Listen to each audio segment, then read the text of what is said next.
Oh,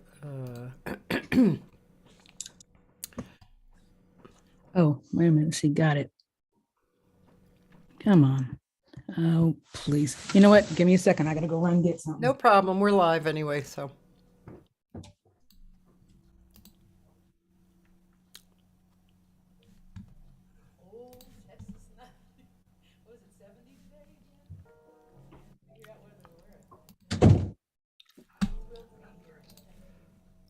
Okay, let's see. Let's see. Does this let me do it? Got it. Okay.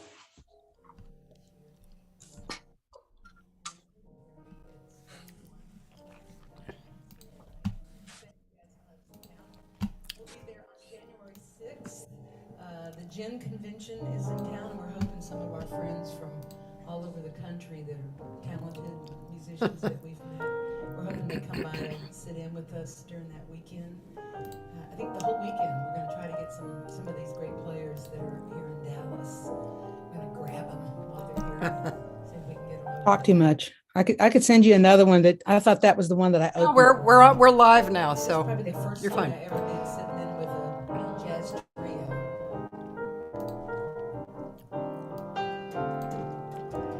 You are the promised kiss of springtime that makes the lonely winter seem long. You are the breathless hush of evening that lingers on the brink of a lovely song. You are the angel glow that lights the stars. The very dearest thing I know is what you are. Someday my happy arms will hold you, and someday I'll know that moment divine when all the things you are mine.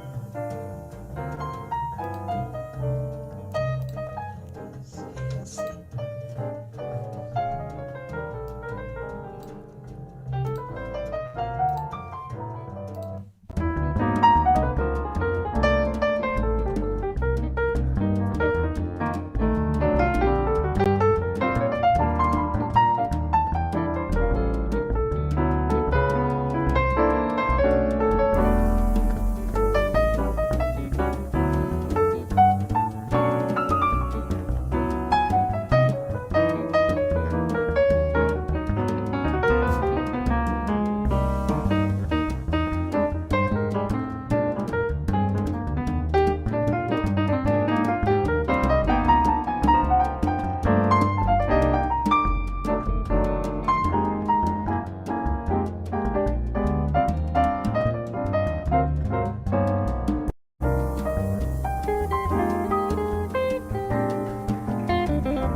You are the promised kiss of springtime that makes the lonely winter seem long.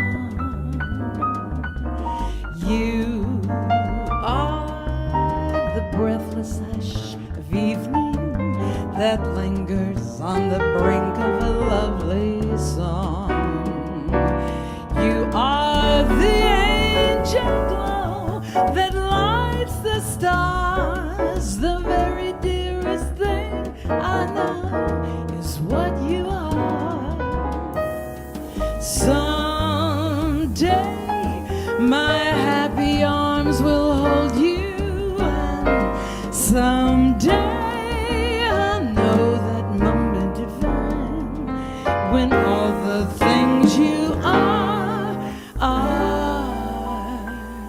mine.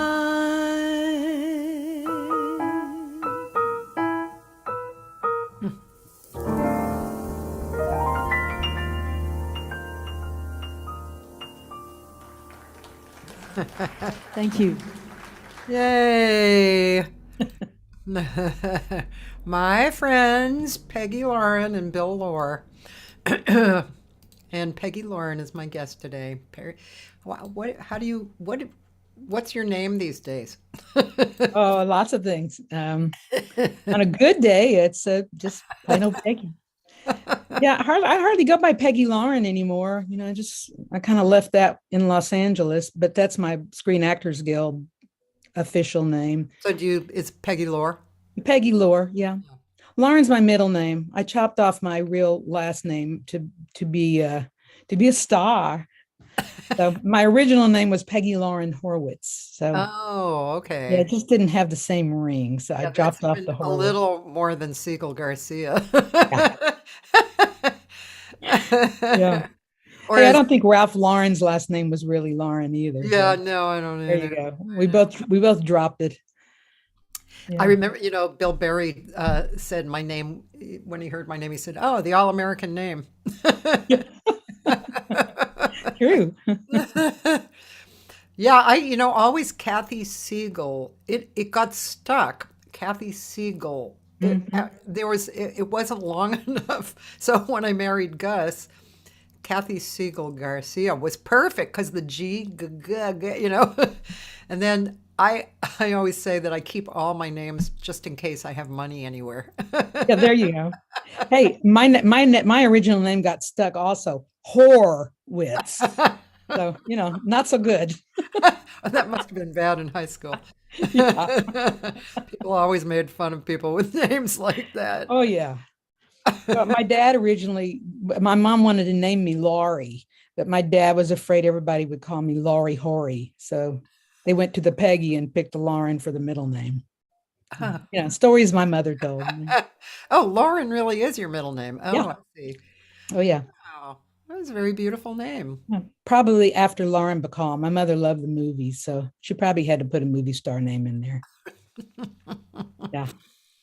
That's cool. Well, you've been gone from L.A. for how long? About 30? We left in 1994, right after the big earthquake, which was part of the reason we left. Right? Yes. Yeah. And y'all haven't had anything since then. So there you go. Not as big, no. I remember where the house was. Did that really get hit hard?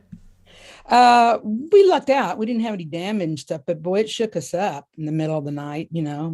Bill ran for one kid and I ran for the other, and we had just gotten a new puppy, and it was chaos at 3 a.m. or 4 a.m. when that hit. Yeah. And then we had a hard time getting anywhere. We lived way out in Saugus, so all the freeways were shut down, and the gigs we had the next week took us hours to get to them and hours to get home. We had to go all the way around, to maneuver. So then, I guess, Bill got, by the way, Bill Lohr is a really beautiful pianist. He was playing on that video, and he was, when he was here, he was like the guy to call, just a beautiful player. And so he got the gig in Branson, right? Yes. And backing up a little bit, Cathy and I were friends from the beginning of when I came to LA. I came to LA in 81. And we were close friends, had good times together. And when I had my first date with Bill, and he came over to my apartment for dinner and we played music, I had a cassette of you and Bill. I didn't even know I knew I had it of you, but I didn't know Bill. And he was looking through my cassettes and he said, "Why do you have this? I'm on this cassette." So you're part of our history there. First night. So, yeah, isn't that funny? Yeah, 1994, the earthquake happened. Bill, about a week or two after the earthquake, Bill got a call, and it was somebody looking for a pianist conductor for Andy Williams in Branson. And, typical Bill, he came to me and said, "Do you know anyone that we can send this gig to?" And I said, "How about you?" And he said, "Me? Do you know where this is?" And I said, "Yeah, it's in Branson, Missouri." He says, "How do you know that?" I said, "Because I read People magazine. I know where all this is." So he said, "You want to do this?" And I said, "I think it's time, I'm not thrilled with the earthquake thing. Our kids are getting to be school age. They were like 4 and 6. And I was getting to be older, women in their 40s got to reimagine things. And so I said, I think it's time. So he went and auditioned in Palm Springs, got the gig. We had the house packed up out of there in like 2 weeks. And, we didn't even go see anything. We just, Beverly Hillbillies did. We packed up a truck and the dogs and the kids and took off. Wow. Showed up in Branson. Yeah. Stayed there 5 years. Also, it must have been good for, it was probably an upgrade in money too, right? Well, yes and no. My career pretty much ended at that point. Yeah. So, I mean, I did some singing in Branson. I got to sing with the Welk Orchestra and stuff like that. But for the most part, I turned into full-time mommy and substitute teacher at that point. I had a college degree in elementary ed that I'd never had used. So, really what happened was my children became my priority. Yeah. I really lost my desire to be gone from them at nights. Bill was at a theater 6-7 nights a week. So I really didn't want to do that to our kids also. Yeah. So, it's fun. I got to be mommy and had 2 little boys and went to a lot of ball games and things like that, school shows. And then I got my chops together to teach because I had no experience. So I became a full-time substitute there, which got me ready for the job I took here. So we stayed in Branson 5 years. Bill did Andy, and then we both went to the Welk Orchestra with all the old Welk stars, the Lennon sisters. It was a really glorious, we really enjoyed that. We had a nice family of people there. Yeah. I was glancing over at the Facebook page and I forgot to do my restream chat, which clues me into YouTube, because that's like a whole different chatting thing if people come on from Cool. LinkedIn or YouTube. Yeah, I have Norma Jean Garza, who said that was beautiful singing. Thank you. Louise Gilbert said Ralph Lauren was a Lipschitz. That's right. That's right. There you go, Ralph. Ralph, the king of taste, man. And Dan Davila. Oh, this is a different credits from LinkedIn for your guest. Oh, I see. Right. SAG-AFTRA. Yes. And then Mark Baldrige. Hi, Mark. Yeah. So, wow, that was, I mean, I'm sure, being a mom is wonderful and, getting into that, but you must have felt a little withdrawal type of stuff because you were really busy here. Definitely. I was in a little bit of a mourning period because I had to, once again, well, listen, you're the queen of reinvention. I mean, I'm so in awe of all these years and what you've done and what you've done for others. I want to be sure and say that to you because thank you. You are really an inspiration in terms of keeping it going, girl. I mean, so, yes, I did go through a period where I was really sad that I wasn't singing a lot.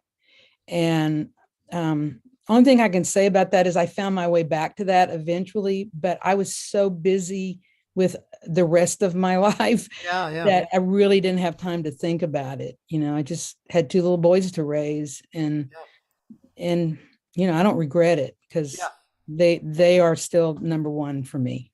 So how old are they now?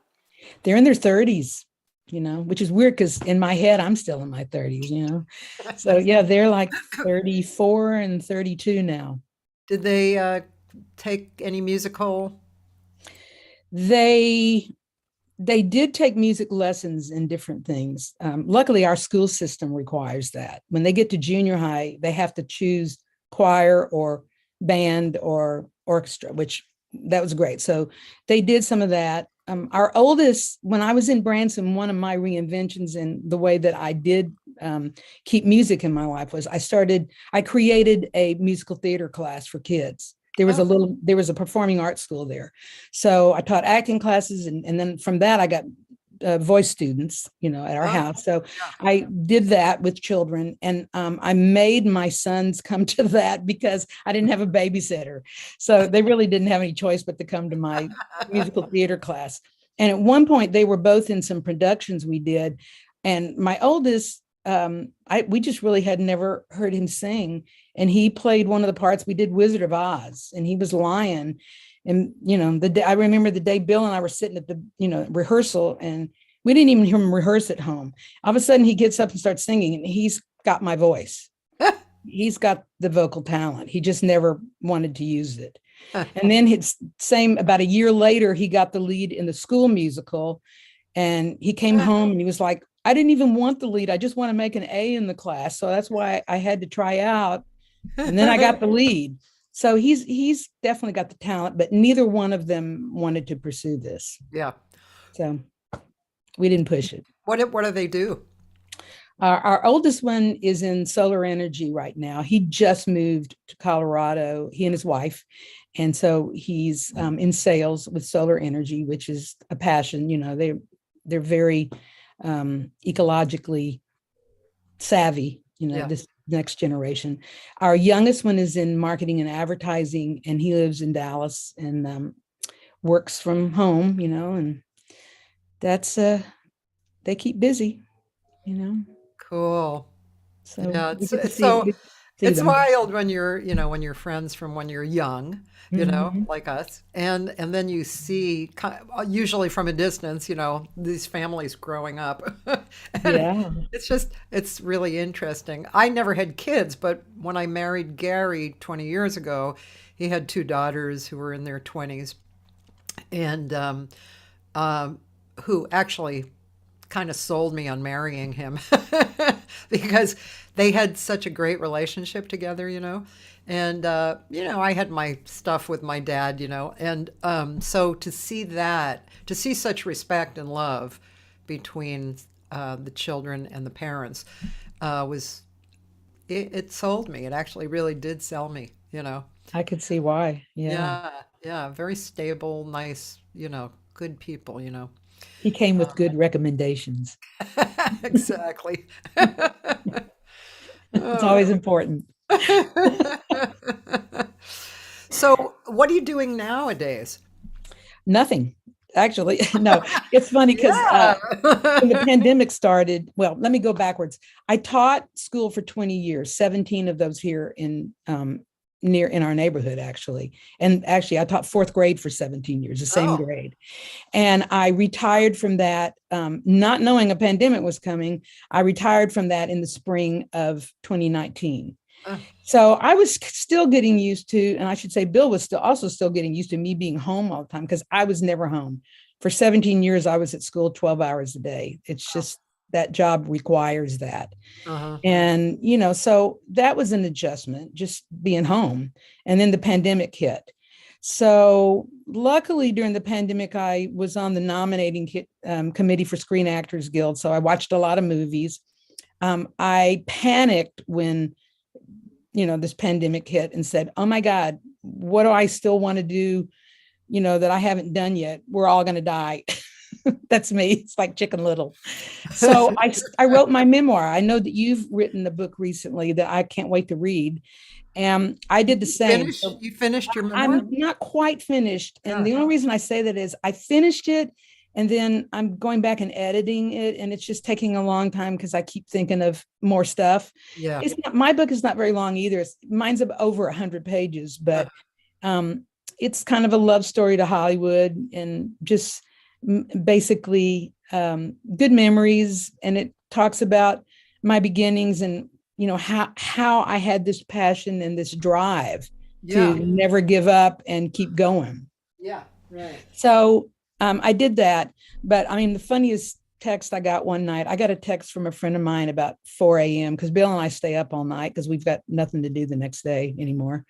And this girlfriend of mine texted me at about 4, and she's like, are you like always on Facebook? Because I went to bed and you were on, and I just got up for work and you're on. And I said, I am these days because this is the first time in my life I have zero responsibilities. My sons are grown. I retired from a job. We're in a pandemic and told this is like, March of 2020. Yeah. And we have nowhere to go. So yeah, I'm pretty much watching TV and on the internet all night. So, that's my life these days. But I'm going out again. I'm going out and meeting girlfriends tonight. And, Yeah. we're getting out again. Is there jazz happening in clubs?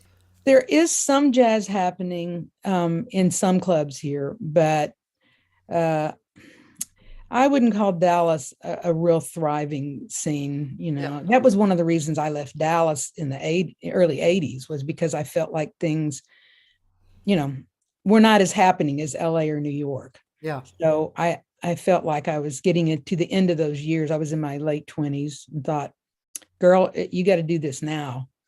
And so I had a situation where I got hired in LA. I was working for the Hyatts here in Dallas singing, and I met people, and somebody got transferred to the LA Hyatt, and I got them to hire our band. So that's what got me to LA. Yeah. So Those were the days. Yeah. Stuff like that could happen, it really did happen. Yeah. Yep. Remember there was a girl, I wonder if you were still here. I forget her name now. I've talked to her over the years. She was a beautiful black woman, really nice singer. She was an executive of a hotel in like Newport Beach area, and she got them to hire the bands. They were paying great. They fed them. It was like a whole trio and a singer. I don't know if you ever knew her, but yeah. And then she went to Europe, Wow. but she was very smart. She was always hooked up, and she was a quality, so. No, Norma Jean is in San Antonio, and the music scene there is slow too, she said. Yeah, especially pandemic has dried up a few places, and we really couldn't afford for that to happen, So there's still a handful of places. I see some musicians posting some stuff. We have a great art center here called the Salmon Center for the Arts, and that's a really fun place to perform because you have a great listening audience, and they have a big room where they do jazz groups, and then they have a small room upstairs. They do cabarets. And that was one thing that I started doing in 2019. Yeah. Were cabarets. I started writing shows and doing that. And so that's a whole nother circuit, but I hope that, I'm hoping to take my book with my memoir and combine that with this Hollywood show that I do that has a bunch of songs, and it has my stories mixed with the songs because I work for a lot of lyricists and composers.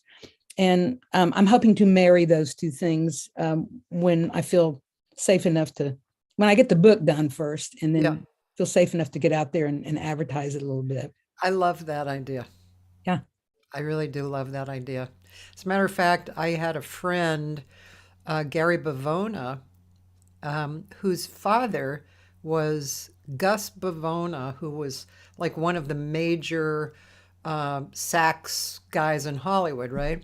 And so Gary grew up with everybody that you and I, adore coming through his house.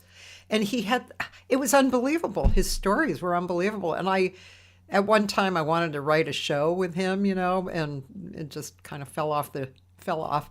But I love that idea. I think it's a really, really great idea. Yeah, I did my Hollywood show, at least part one. I have two parts to it, but I did it right as the pandemic was like February of 2020. I got to perform that show at the cabaret there, and I got to try it out. It worked, and so now I just got to, it's ready to go. Just got to get the book published, and cool. But that's my idea. So I'm hoping That's we can great. do that. And Bill and I, we can do it with a trio, or we can do it just ourselves. Just the two of us. That's really a good idea. Well, my little book is like, I found a company called Book Locker to publish it, and they were cheaper than Amazon, and very helpful, like totally helpful and fast to communicate.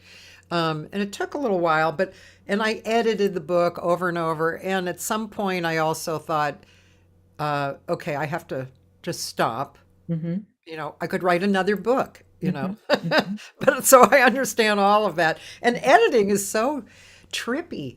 It's like you edit it, you're in this state of mind, and you feel like, yeah, that's it, and then like a week later you look at it again, it's like, how could I pass that up? I just repeated something from here, It's like, yeah, it's really an interesting process, editing. Well, for me, I taught writing to children, to 9-year-olds for 17 years. And Oh, I had to learn how to do that. But the good part about that was I learned a lot of tricks. The bad part about that was I taught them a certain kind of writing or certain kinds of writing, but specifically a short essay. yeah. And that hurt me at the beginning because I told things too quickly. Mm, And so I had to really, that's what I've had to work on with editing, is like take the moment and yeah. spread it out. What more can you describe with this? And go back and do that again. But, and believe me, I knew it was funny to reflect on myself with this editing because, that's what kids used to hate. Like, my paper's done. And it's like, nah, now we're going to look at it and we're going to fix some stuff. Did you put an idiom in there? Did you add some alliteration, like some little things? And they would just kind of mope back to their desk like, I thought I was finished, So I had to learn some stuff with that too as a teacher, how to keep their spirits up. And yet we're still going to work on this some. Do So, Elizabeth Gilbert, the author who yeah. wrote, Eat, Pray, and Love?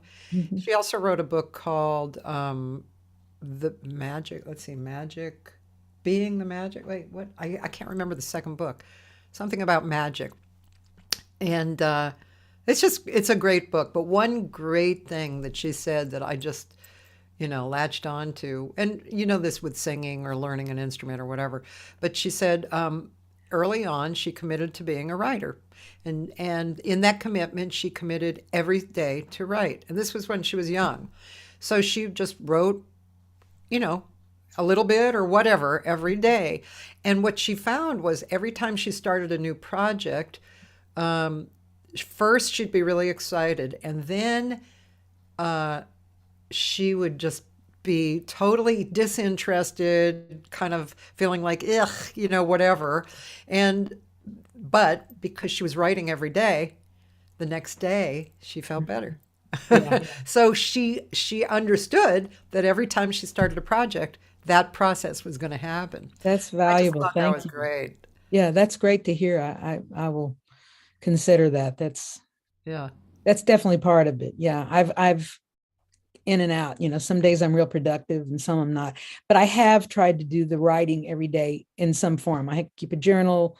I write on Facebook. I share little stories on Facebook, every once in a while, just for that very purpose, Yeah. Yeah. So, That's great. I can't wait to read the book. well, you're in it. Remember, I sent out an email to all my girlfriends that were singers at one Yeah. point and asked them for funny stories. And you had a funny story about doing Latin music at a Russian event or something like that, or vice versa. So I will you're in never North forget Italy. that gig. Yeah. Yeah. That, We've all done stuff that, that's what you were talking about earlier with this guy that you knew that has fascinating stories. What I have found is, we've had different times in our life where our good friend Joey Barron will come to town. Sonny Wilkinson's come to town. Some of our friends in Branson have come to town, and we've had these dinner parties.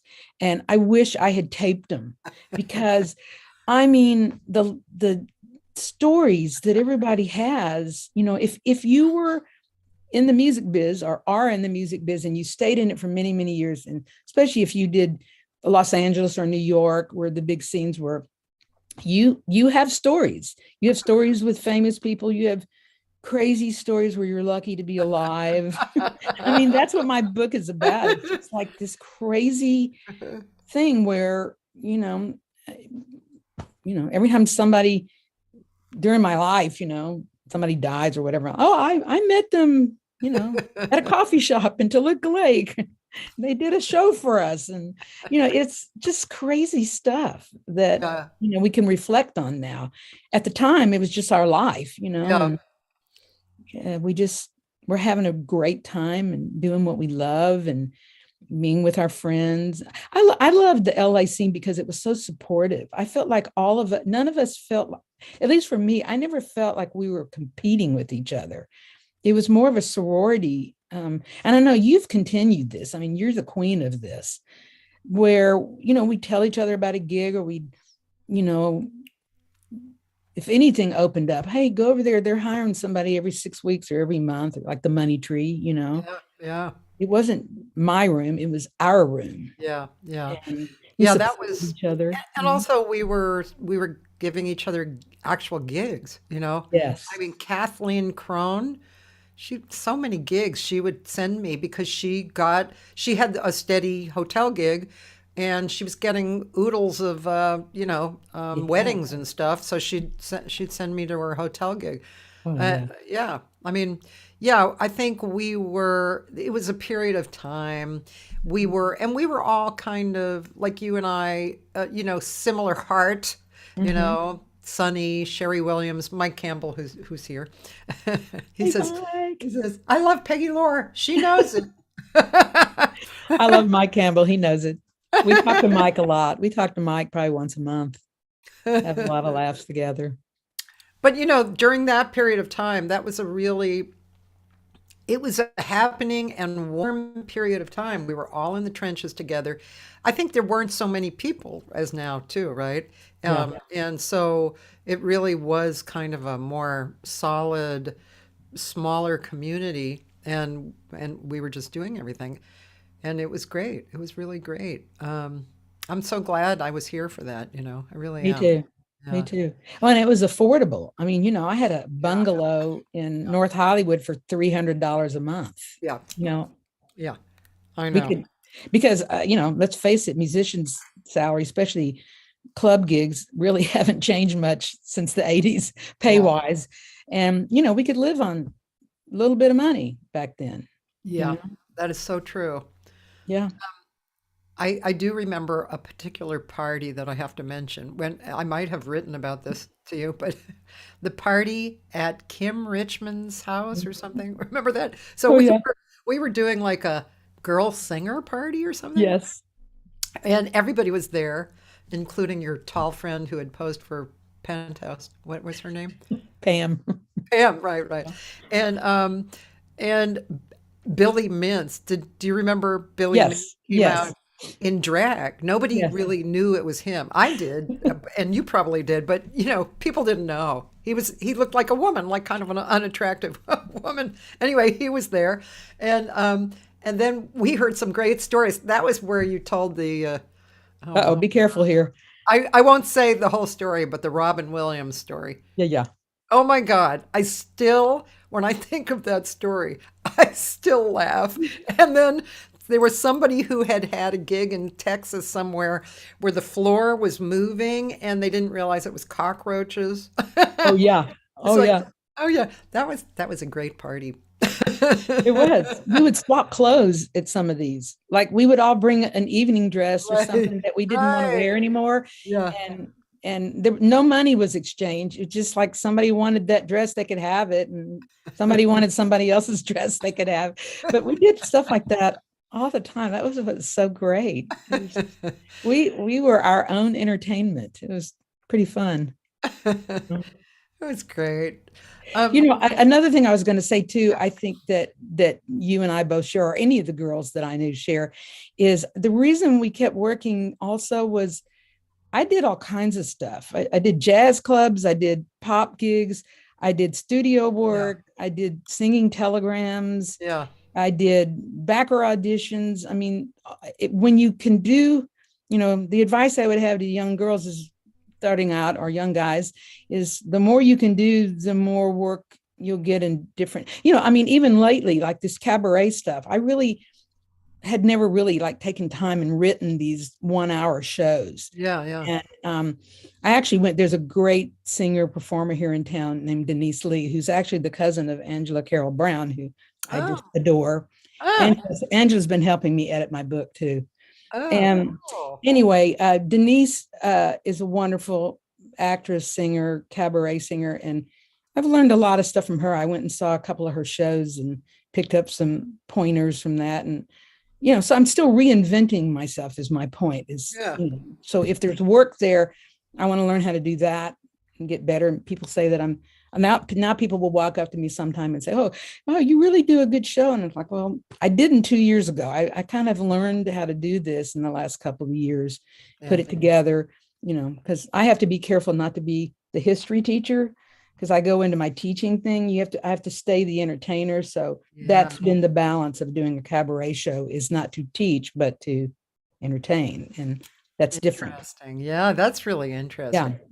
Yeah. So the other thing is I've never met a stranger. I think you're the same way. Like, if I am in a grocery store this week, I will start talking to the person behind me. And if I have a gig coming up, they'll know about it. They'll be this happens all the time, and then I can pack a room because I picked up 3 more people at the grocery store and the gas station this week. It's like, by the way, I'm at. So that's been part of my secret too, I think. Yeah. I seem to remember some comedic thing that you were doing around the holidays on Facebook. Am I crazy, or were you doing some kind of comedic thing? I did when the pandemic started. I did 3 like a cappella things, because I can't get Bill to do Zooms and stuff. He's too much a perfectionist. He hates the sound of stuff. Yeah. So I dressed up like I called her retired Cinderella. We did some stuff like that, and there's usually comedy involved in my shows, just because I love to laugh at stuff. Yeah. And I took a screenwriting course a couple of years ago, which I want to do again. A friend of mine teaches. He's a great screenwriter named Rex, if he's watching, Rex McGee. And ever since then, it's like I see everything as an episode from my sitcom, the Peggy Lauren sitcom.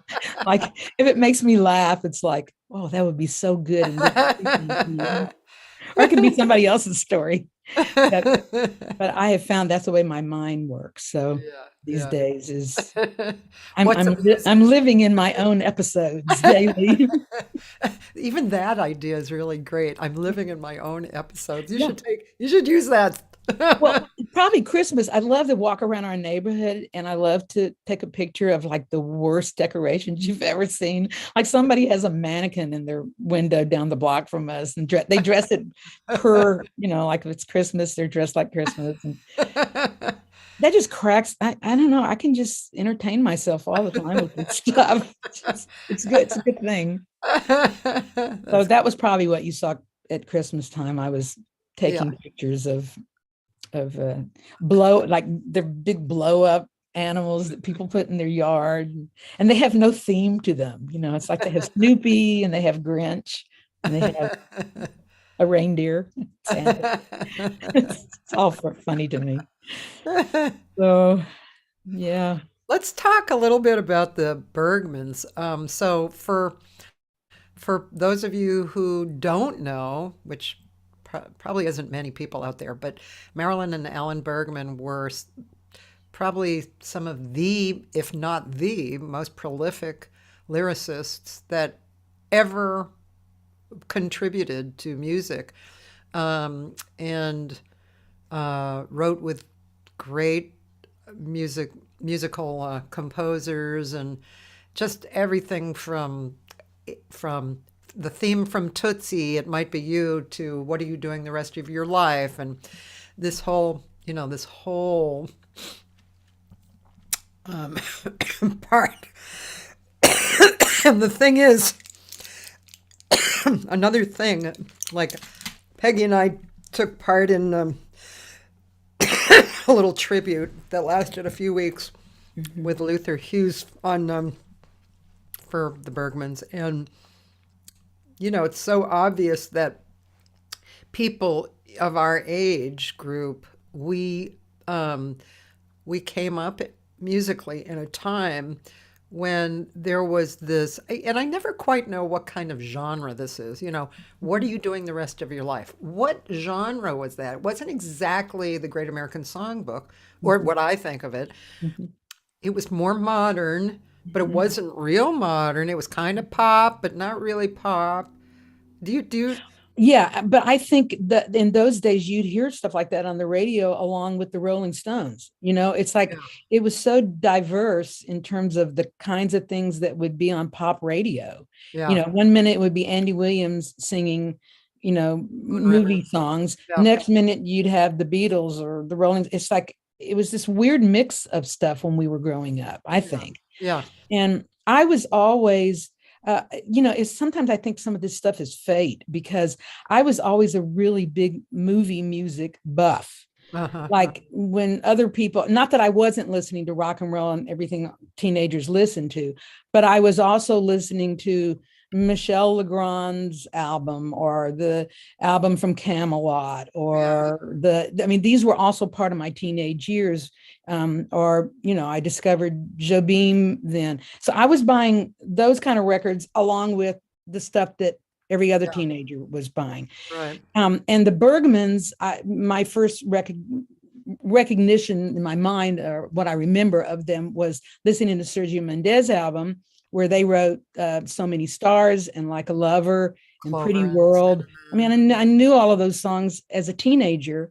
And literally, I can remember, looking on the back of an album and always going, oh, of course, it's the Bergmans. Why do I love this so much? Of course, it's the Bergmans. I can't tell you how many times I said that through the years before I worked for them.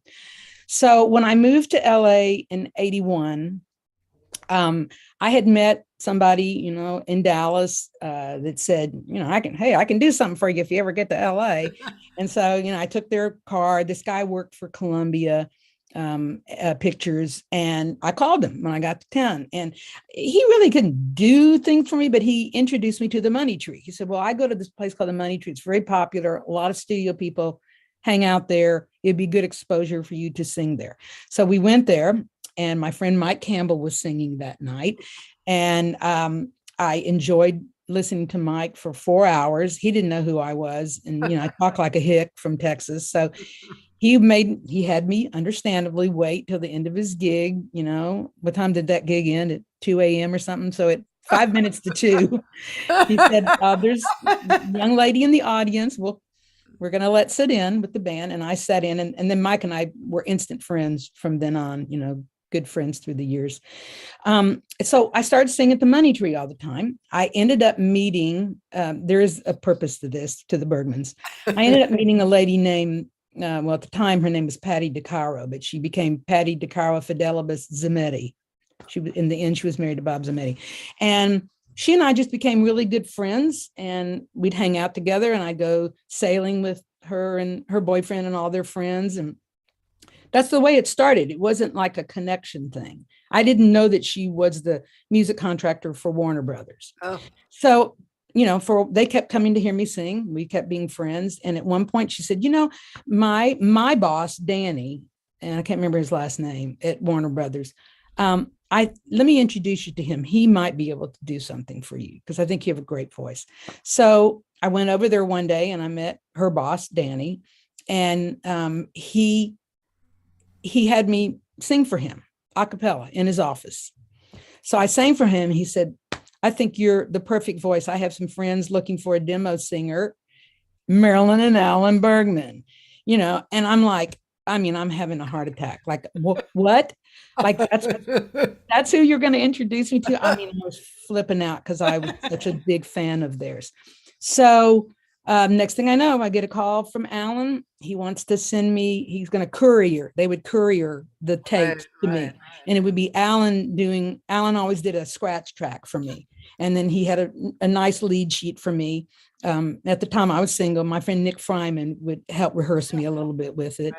And, and luckily they would ask me my key, because the very first tune I ever did for them was How Do You Keep the Music Playing? And that was 1982, I guess. And my singing partner for that was Bruce Hornsby before he became famous, became Grammy Artist of the Year like 5 years later. So unfortunately for Bruce, it was not in his key. It was in my key because they asked me. I guess they didn't ask him. So we did 2 songs together. We did How Do You Keep the Music Playing and another song that they wanted to put in the movie Best Friends that starred Burt Reynolds I and loved that Tom. movie. Yeah. And so that was my first entry into the world of Bergman's. And of course, Michel LeGrand wrote the gorgeous music to that. I was always happy that I got that tape early, not just to learn it, but because I'm such a sob story. If a song touches me, I can't sing. I mean, I wish I were like Vicky Carr, where she could sing and cry at the same time. If I cry and sing, it affects all my sinuses, and then I bark. So it would have been like, how do you keep the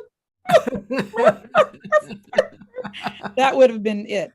And so I had a week to get used to it. And then I just have to psych myself going to these sessions. Like, you cannot be nervous. You cannot cry at this session. They're paying big money at the studios and to you. And, you got to get this done, girl. So, snap out of this little crybaby thing that's happening to you and sing the darn song. Do you have any of the recordings of you doing the I have all of the recordings of everything I ever did for them. I'm not sure of the legalities of me putting it on YouTube or something like that. Yeah. Because I'd like to. I'd love to share them. They're funny because they start with, when you do studio stuff like that, it starts with somebody counting it like a thing. Yeah. So it's always like, best friends, track number 1. Okay. And take 1. That's always at the front of this cassette. So I'd have to get that little part taken off. But that would be nice to hear, though. I'm sure it was really beautiful. Yeah, I've got that. I mean, I did some great songs from that. Where Do You Start? I did Mandel, and Johnny Mandel was at that session. And luckily, the Bergmans have this incredible lady that has worked for them for years and years named Pat. And Pat's husband, who was still living at that time, came and took pictures of the Mandel session. So I've got that. And I've got a letter from the Mandels, and I've got letters. I still keep up with the Bergmans. And actually, I was invited to Marilyn's funeral recently and got to see it online. It was beautiful. Everybody that spoke, and Alan has conversed with me through email. And they actually came to Dallas to get an award in 2008 for AFI. And somehow I found out through the news that was happening. So I called Pat and said, are they going to be in Dallas getting an award? And she's like, yeah. And I'm like, that's where I live. Can I go to this? And she's like, sure, I'll get you on the VIP list. I got to see them here. That was probably the last time I saw them. And I sat next to, I can't think of the actor's name.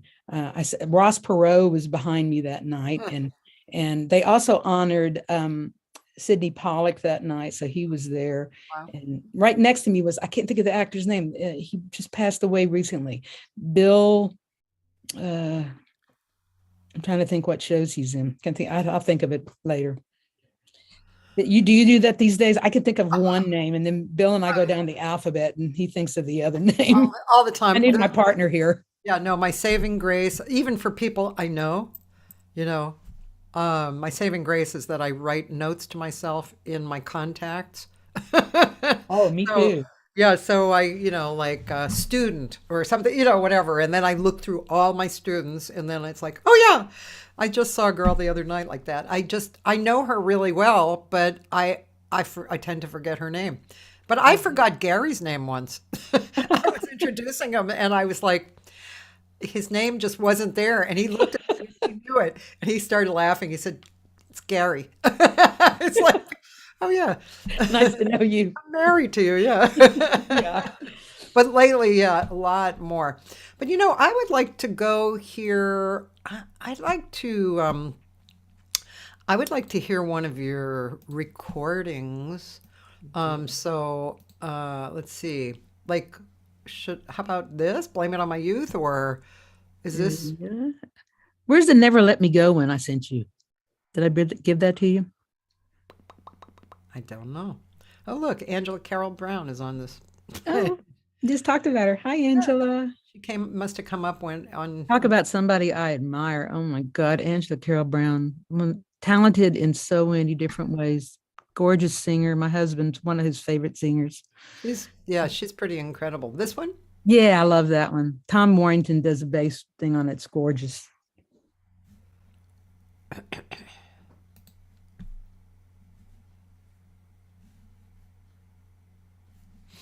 Tom Warrington, another friend of ours who now lives in Never let me go. near Australia. Love me much too much. If you let me go, life would lose its touch.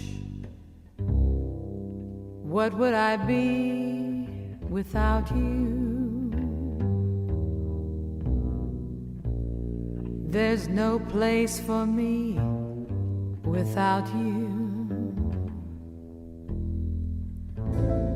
Never let me go. I'd be so lost if you went away. There'd be 1,000 hours in the day.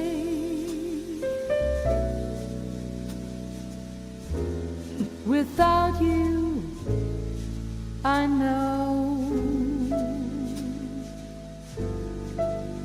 Because of one caress, my world was overturned. At the very start, all my bridges burned by my flaming heart. You'd never leave me, would you? You couldn't hurt me, could you?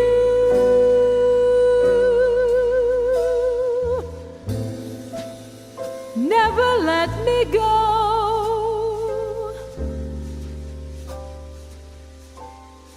Never let me go.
Because of one caress, my world was overturned.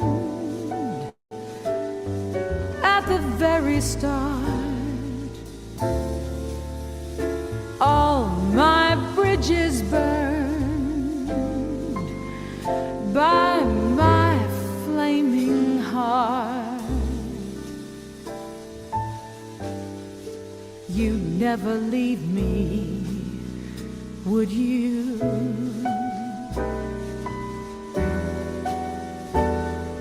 You couldn't hurt me, could you?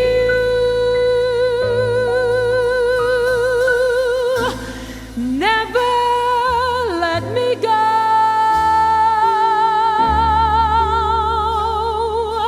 Never let me go.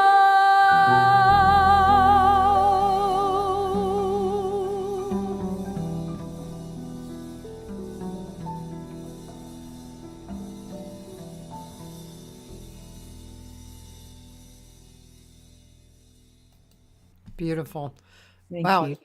Uh, well, first of all, you sounded great, and I have more to say about that. But Tom Warrington's solo was Oh, crazy the good. best. Oh my God, that was insanely good. Yeah. Wow. Um, okay, now I'm going to blab about your singing. So you're probably one of the best singers ever because not only is your voice, well, you know, the obvious things are your intonation is beautiful and your tone is, as my singing teacher would say, voice is harmonics, not melody. And Mhm. that's what your voice encompasses. It's this beautiful, incredible, warm, delicious tone that has these harmonics in it.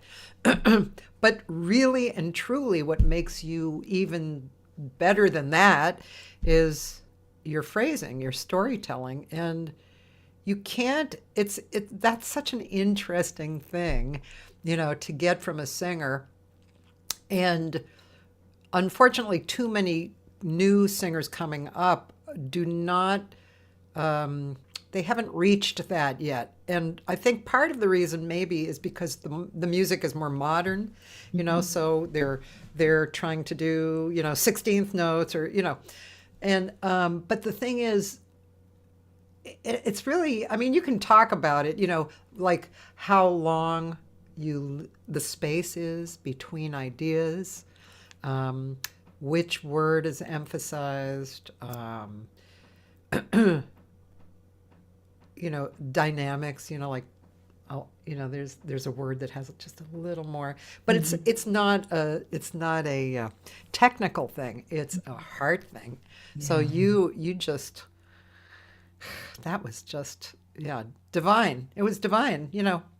What can I say? Divine. Thank you. Well, that was 1994.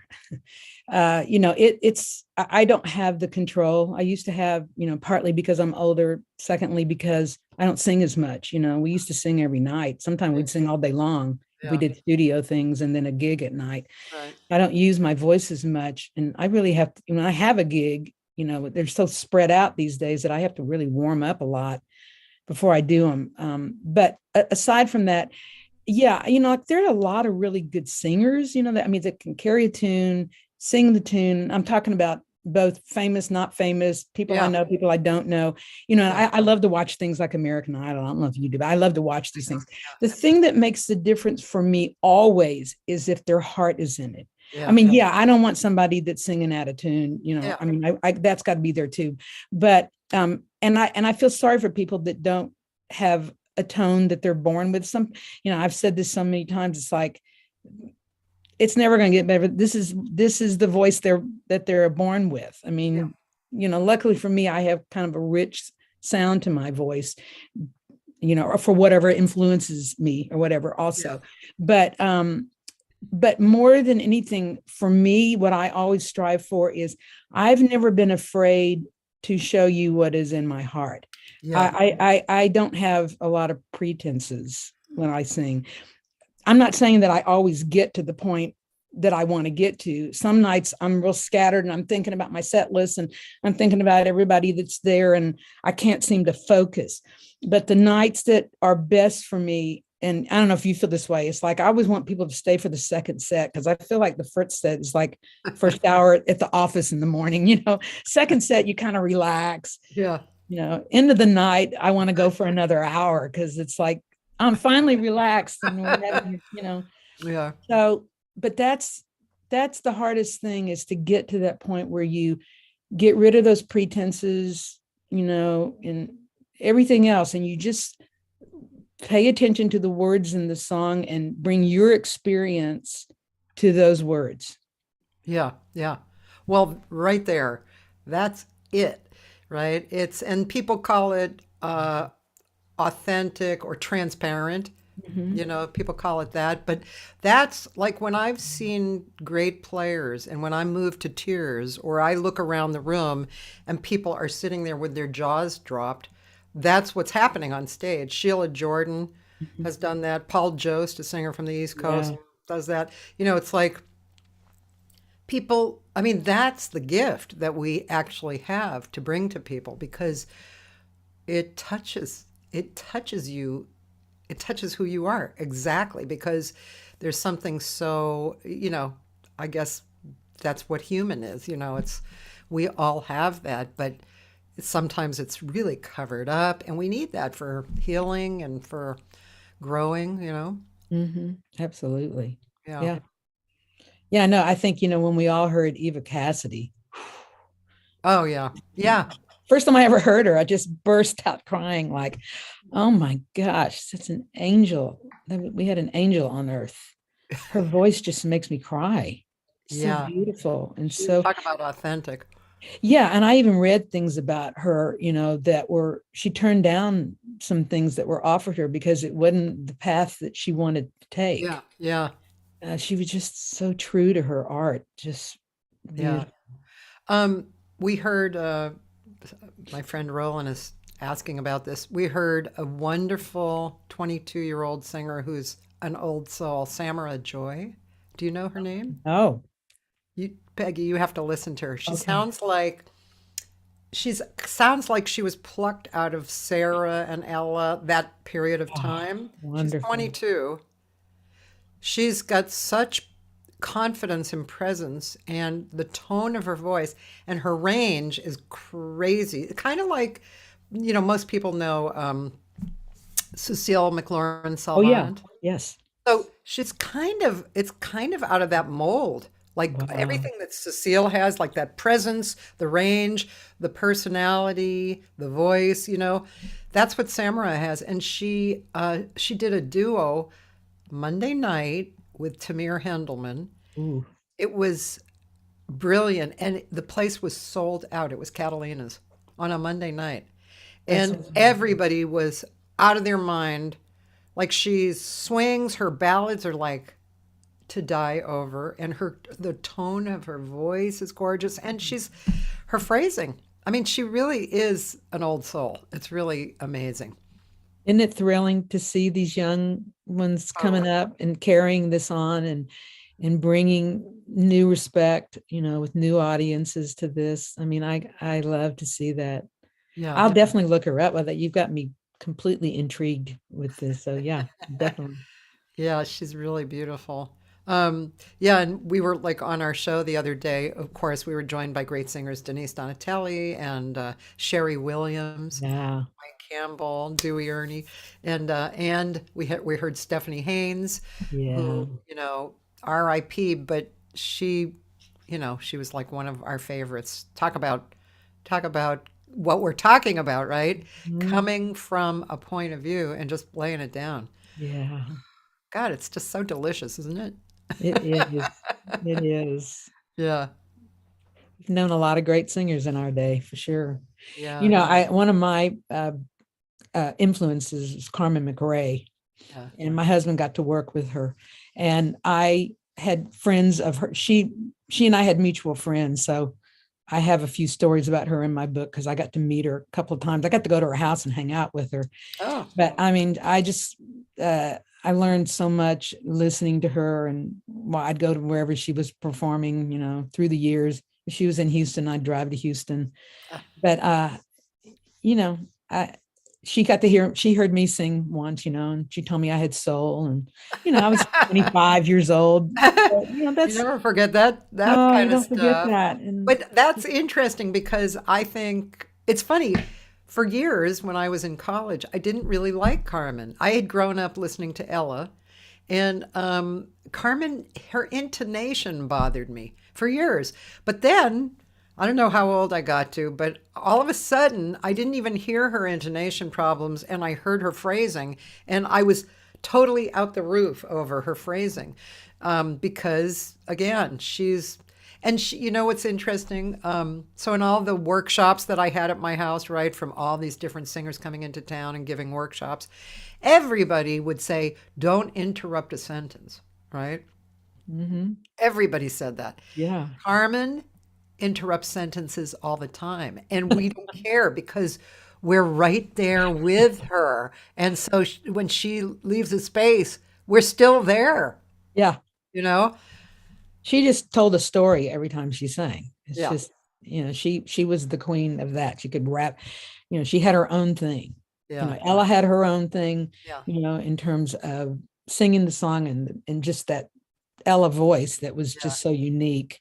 Yeah. And all the gymnastics that she could do with the scatting and stuff. Yeah. I mean, that was what was so great. She had her thing. Sarah Vaughan had her thing. Yeah. Carmen had her thing, and they're also, Billie Holiday had her things. They were also recognizable because they were doing their authentic self. Yeah. And we loved all. You can love them all. You don't have to choose. Right. I mean, that's another chapter in my book, is what I learned from different singers, as I was starting out. And luckily, musicians that I've worked with have always been my greatest teachers, because they've turned me on. Oh, you got to listen to Carmen, or you got to listen to Peggy Lee. Yeah. And I learned Peggy Lee taught me like the subtle stuff. You don't have to scream to get your audience. You can bring them to you. That's Right. Peggy Lee. Yeah, Peggy, you're right. Peggy Lee was like that. Part of the reason was she had asthma. Yeah. Yeah. What was I gonna say? Who are your influences, you think, the most? Well, Ella, when I was growing up, my dad was a sax player. My mom had been a singer. My twin sisters were 4 years older than me, and we sang together. And one of them played piano. So we always, and then we did gigs with my dad. So we were pretty involved, and Joe Beam was really happening at that time. All those songs like, whatever, what are you doing the rest of your life, and all that, when Sunny Gets Blue, And, but I would say, so I grew up listening to my dad's records first, right? So he had like Stan Kenton and Ella Fitzgerald and the Four Freshmen and the High-Lows. Yeah.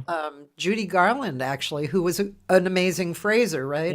Yeah. And Rosemary Clooney, who was also had that beautiful sound and was a great phraser. Yeah. So I love Rosemary Clooney. Oof. yeah. So I actually didn't really grow up with too many jazz singers listening until I got into college. But I think I was just, for whatever reason, I was more into, Ella was really big, but I listened more to instrumental stuff, Yeah, me too. I didn't get into jazz until college and beyond, because that's when I started doing gigs with players. But what was I going to say? Oh, yeah. So I was in band when I was growing up. I played trumpet, and then I played French horn. But my dad was a salesman, sold clothes, traveling salesman. And matter of fact, he sold lingerie. My mother used to say her husband was in ladies' underwear. That was her joke. My mother was so funny. I don't know if you remember her, but she was hilarious. Yeah, but I kind of barely do, but yeah. He was a character, yeah. So anyway, one time my dad took my sister and my mom to a fashion show, like during the Apparel Mart season. He said, y'all want to come? They're doing a fashion show tonight. And we went down there, and this was an Epiphany night. And I looked up, there was a trio on stage playing for everybody with upright bass, a real piano, because they didn't know such thing as keyboard. We're talking about mid-60s here. Yeah. And drummer, right? And it was my band director playing upright bass. And I was all of like 14, I guess, when this happened. And I mean, I just remember looking at the stage and like, Mr. Williams is up there. What is he doing? And they were playing jazz, they were playing standards. And I just, that was a moment in my life where like, oh, you can do that. Like, that's something there. Like, he came from work at the school and he came to do this, and they're playing that music. I mean, we had a lot of music in our house too. My dad played piano, but we had it mostly, I'd say, a lot of musicals. My sister was older, so she introduced me to everything, because she listened to everything. She listened to Nancy Wilson. She listened to Nina Simone.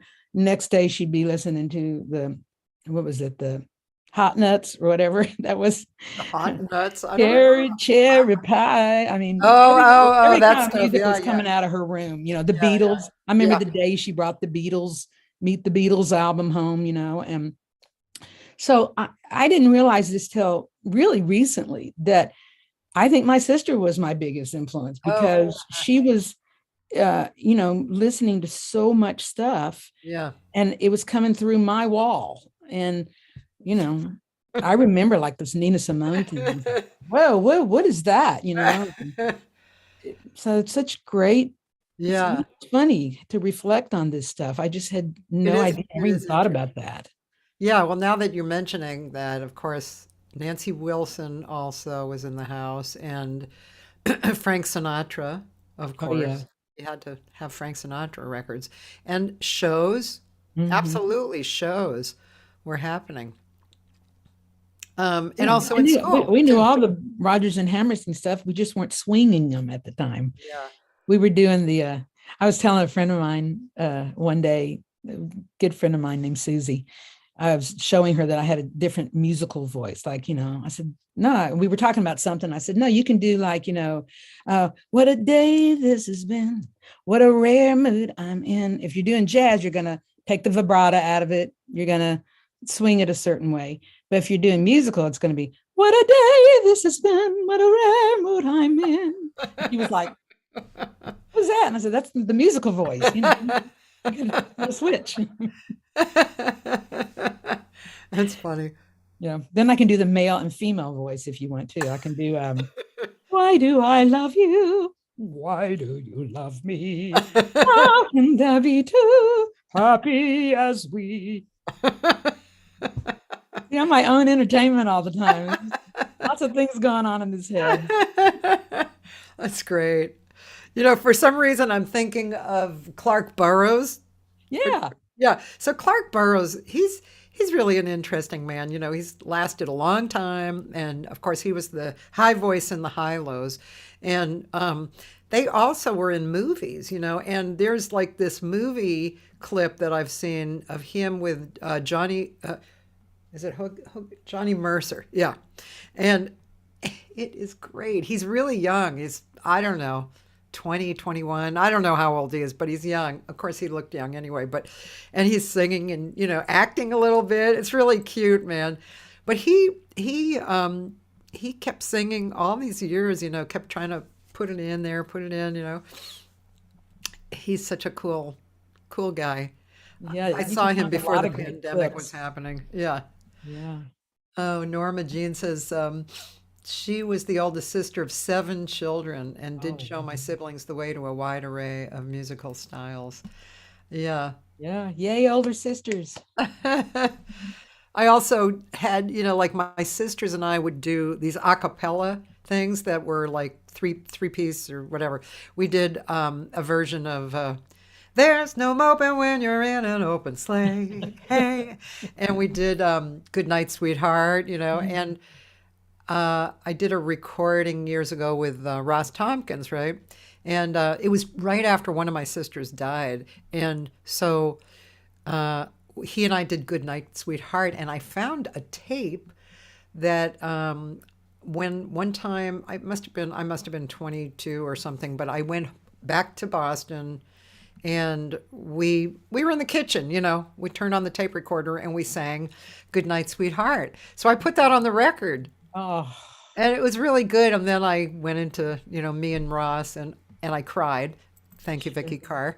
And yeah. and but it was really meaningful. It was really sweet. And So you have recordings of a lot of things that you did with your sisters? no, I don't have a lot of. I had that, and I wish I had the. I don't know if I don't even know where that original recording is, but it would be fun to hear the jingle bells, jingle bells. That was a. Yeah. Remember, there was a Ray Charles who was a choral arranger. Yeah. Yeah, and so that was one of his arrangements. But that was really fun because it was swinging. You know. Yeah. Yeah. Yeah. I think I actually have that arrangement somewhere, like in I refused to throw that away because it was such a Oh, good that's good. arrangement. Any videos of y'all from back then? I don't think so. Yeah. Yeah. Not a Uh, lot of people had video cameras for one. yeah. Well, actually, no, I take that back.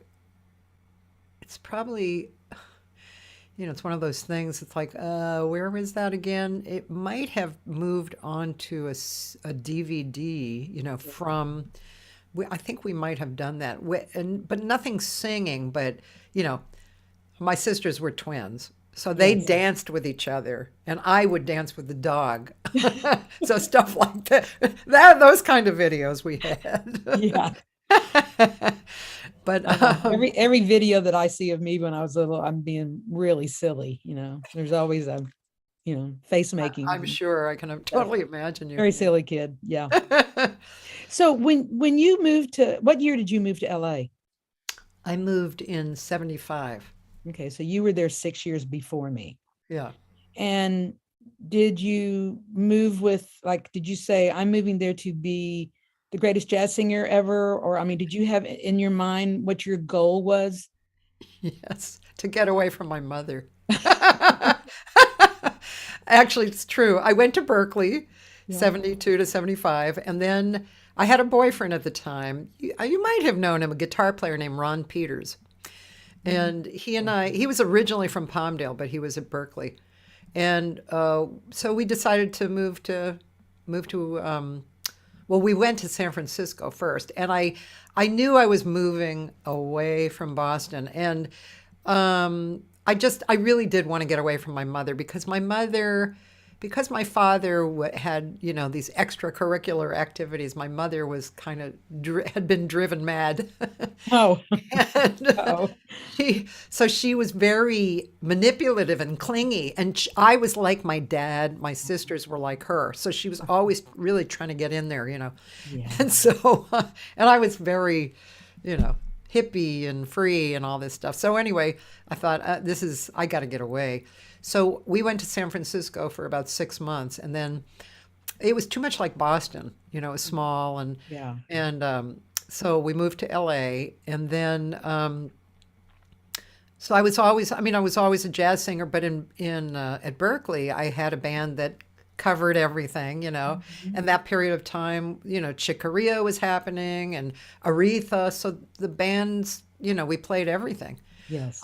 So when I came to LA, and what I did, which really changed my life, was I got a gig as a waitress at Dante's Oh, wow. for a year and a half. Wow. So that changed my life because I Yeah. met all those great jazz people, And I also met Ted Green, who, when I was at Berkeley, it was mostly guitar players at Berkeley at that time. So Ted Green was a hero there. So when I met Ted here, I was like, "You're Ted Green, hey, you want to play?" And little did I know, he didn't play really because he actually just thought he needed a lot more practice, which is weird. And the first real gig I did, besides like little hotel things with Ron, I put up a few signs that Ted and I were playing, and we had rehearsed. He was really, I don't know if you remember how he played, but yeah, he'd change keys in the middle of songs, and he had all those intricate harmonies and stuff. And I put up a few signs that said we were playing at the sound room. Ooh. And when I got there was no standing room. That was my first gig. I was like, oh my God, So, yeah, I was always a jazz person, and I was always a kind of a wild hippie girl, and, and then like we were saying before, that period of time, that was for me, that was the late 70s, but the early 80s, all that period of time, we were so busy working, Yes. on everything. On everything. Yeah. We were busy for sure. Yeah. Yeah. I don't know that I had a goal either. I think back on that, how I would have done things differently. But once I got the connection with the Bergmans, and therefore with all these composers like Dave Grusin and Mandel and stuff, Yeah. I thought that I might get my break as, the singer of a movie soundtrack, kind of like Maureen McGovern kind of a thing, Yeah. I always want to say Dinah Krall, but Dinah Krall was a player. I'm not a player, she has her own talent. My husband loves her piano playing as much as he loves her voice. Yeah, she's That's a great lot player. coming from my husband. He Yeah. doesn't say that a lot. He's crazy about Dinah Krall. Yeah. But that's the only time that I can think of that I kind of really focused in that, oh, okay, this might be my break. Yeah. Because that actually happened. Like on a Grusin session, I did I did a song for the movie For the Boys that starred Bette Midler. Yeah. I'll be there. Yeah. And they ended up not using the song, but at the session, after Grusin played it for me and I sang it, he said to the producers and the Bergmans, like, why don't we just let her sing this? That was great, And I thought, okay, this is it. This is my break. This is how it happened, and my heart just kind of went, and then reality set in because the producer who was in the sound room said, well, yeah, I agree with you, but Bette Midler's the star of this movie. She gets to sing all the songs. And she didn't care for the song anyway in terms of the scene. She wanted a simpler lullaby, which is fine. Yeah. So, Okay, Bette. It's all right. That would have been the only time I think I got really close to the big nugget. That's how it happens. That's really funny, isn't it? That's something I have from time to time looked back at, like, missed opportunities or all things almost happening and kind of just contemplating, like, in the overall scheme of things, I wonder why that happened, or is your destiny really planned out, or do you just move ahead and, chips fall? I almost, let's see, now, can I remember his name? I always forget this piano player's name. I don't know why. I just have a block. So when I was at Berkeley, when I was at Dante's, there was a black piano player who was very well known. He was a jazz player. I know what he looks like exactly. Anyway, he was going to create a group with a guy and a girl singer, and he wanted me to be the singer because I used to sit in at Dante's and sing with various people. And he died. He had a heart attack. Huh? Back then, like in the 70s? Yeah, wow. we were going to get into the planning of it, and he died.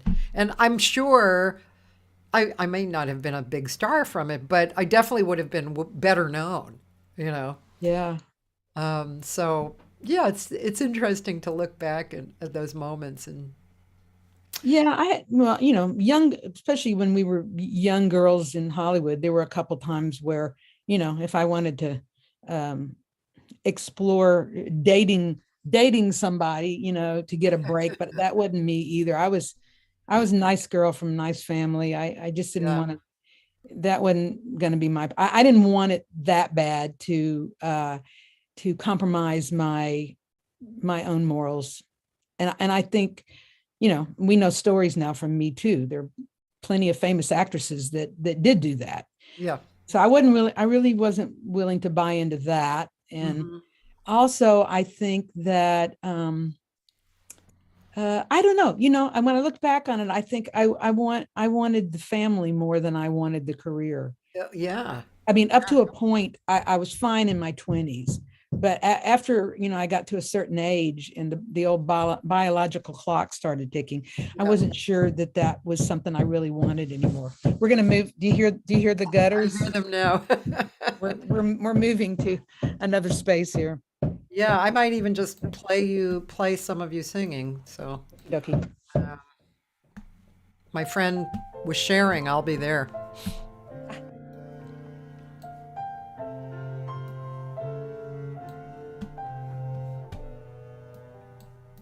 So this is the song that Peggy was talking about that Dave Grusin wrote for the movie,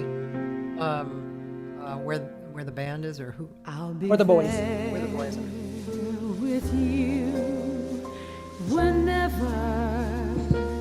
Wow, this is a totally black screen, by the way, on YouTube. Seems far too wide,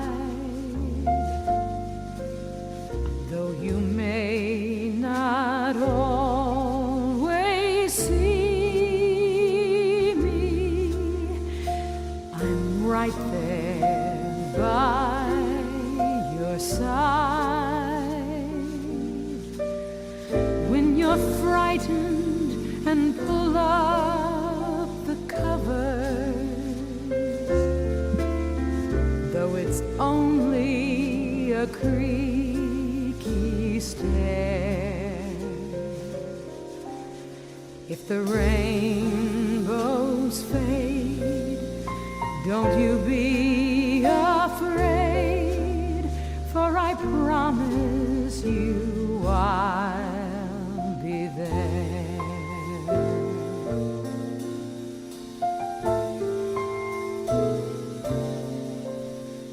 When the shadows come and moonlight paints pictures on the wall, and you're feeling lost and lonely, like no one cares at all.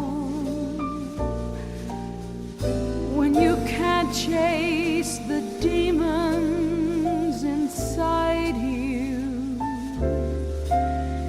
and it's more than a soul can bear, you must never fear they will disappear. Look around you and I'll be there.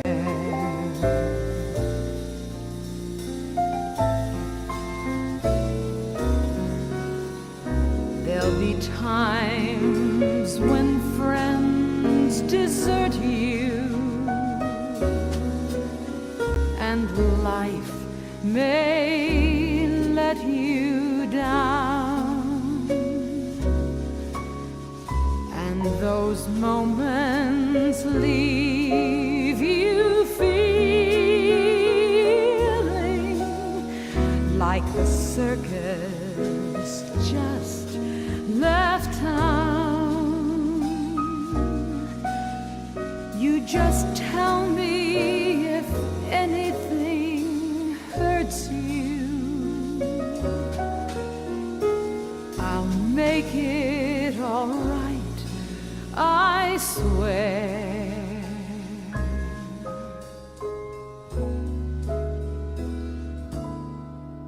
Sure as rainbows bend, my forever friend,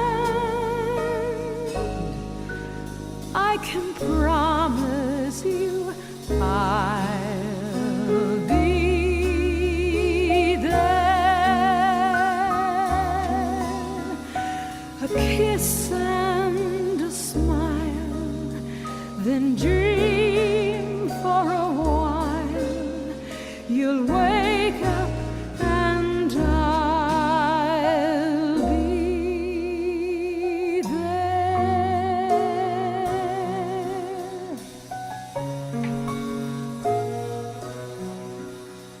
You'll wake up and I'll be there.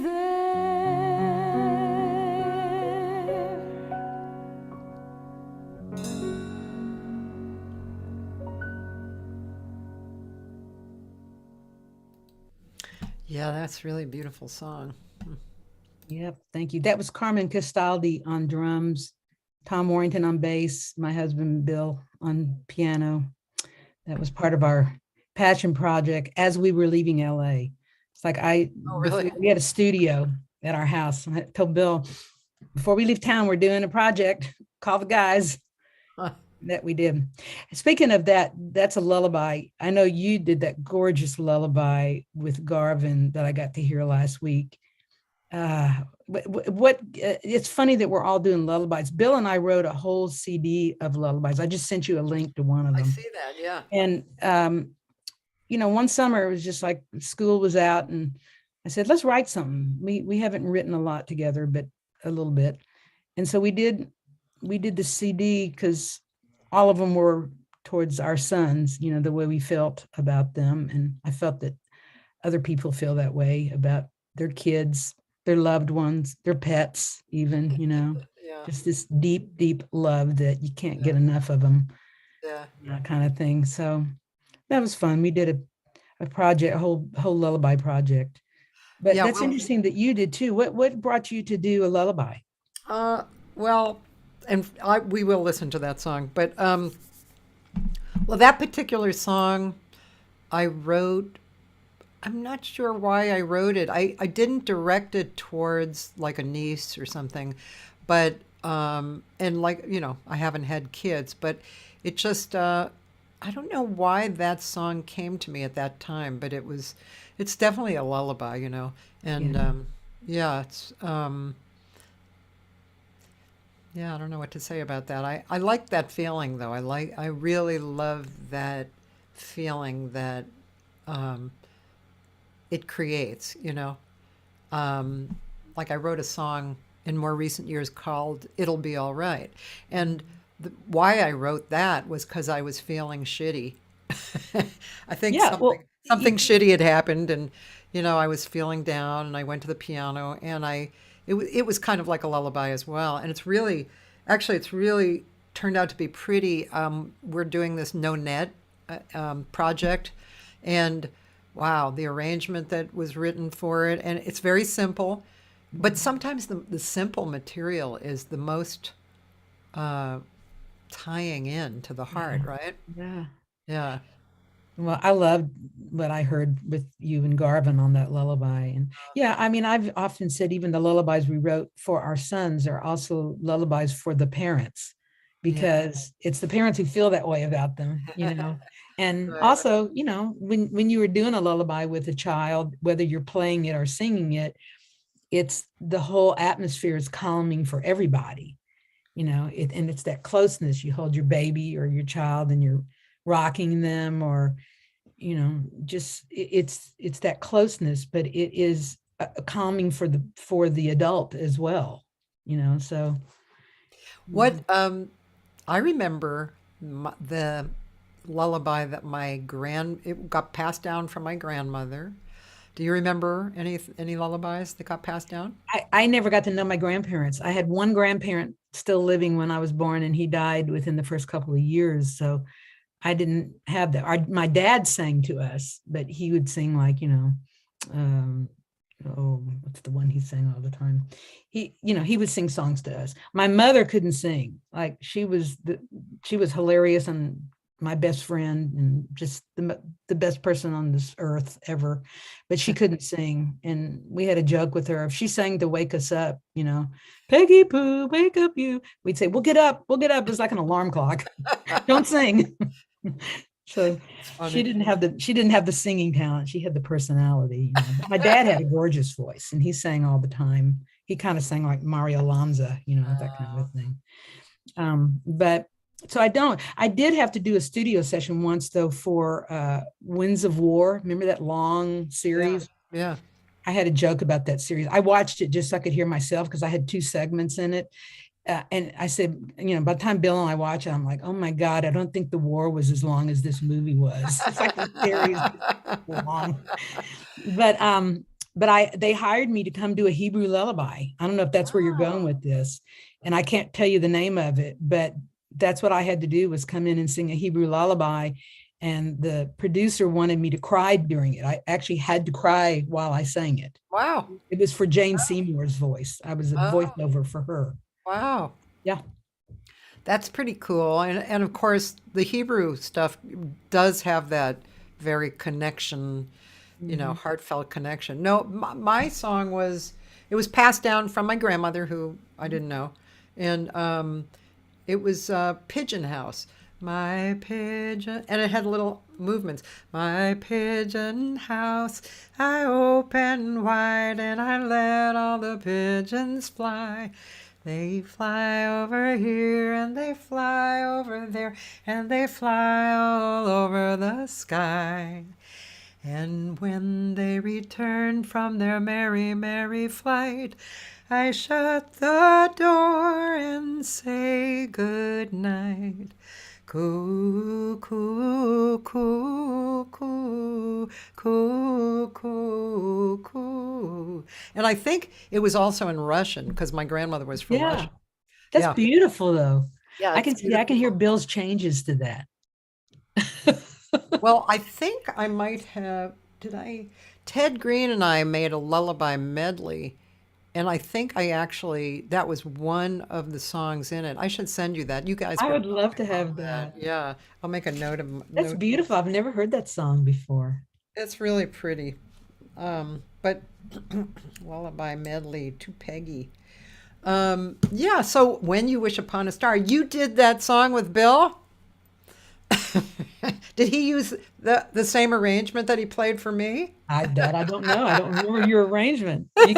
You would know. I know you would know. So should I listen to When You Wish Upon a Star or Lullaby Whisperer? Do Lullaby Whisper, because I'm proud that we wrote that. All right.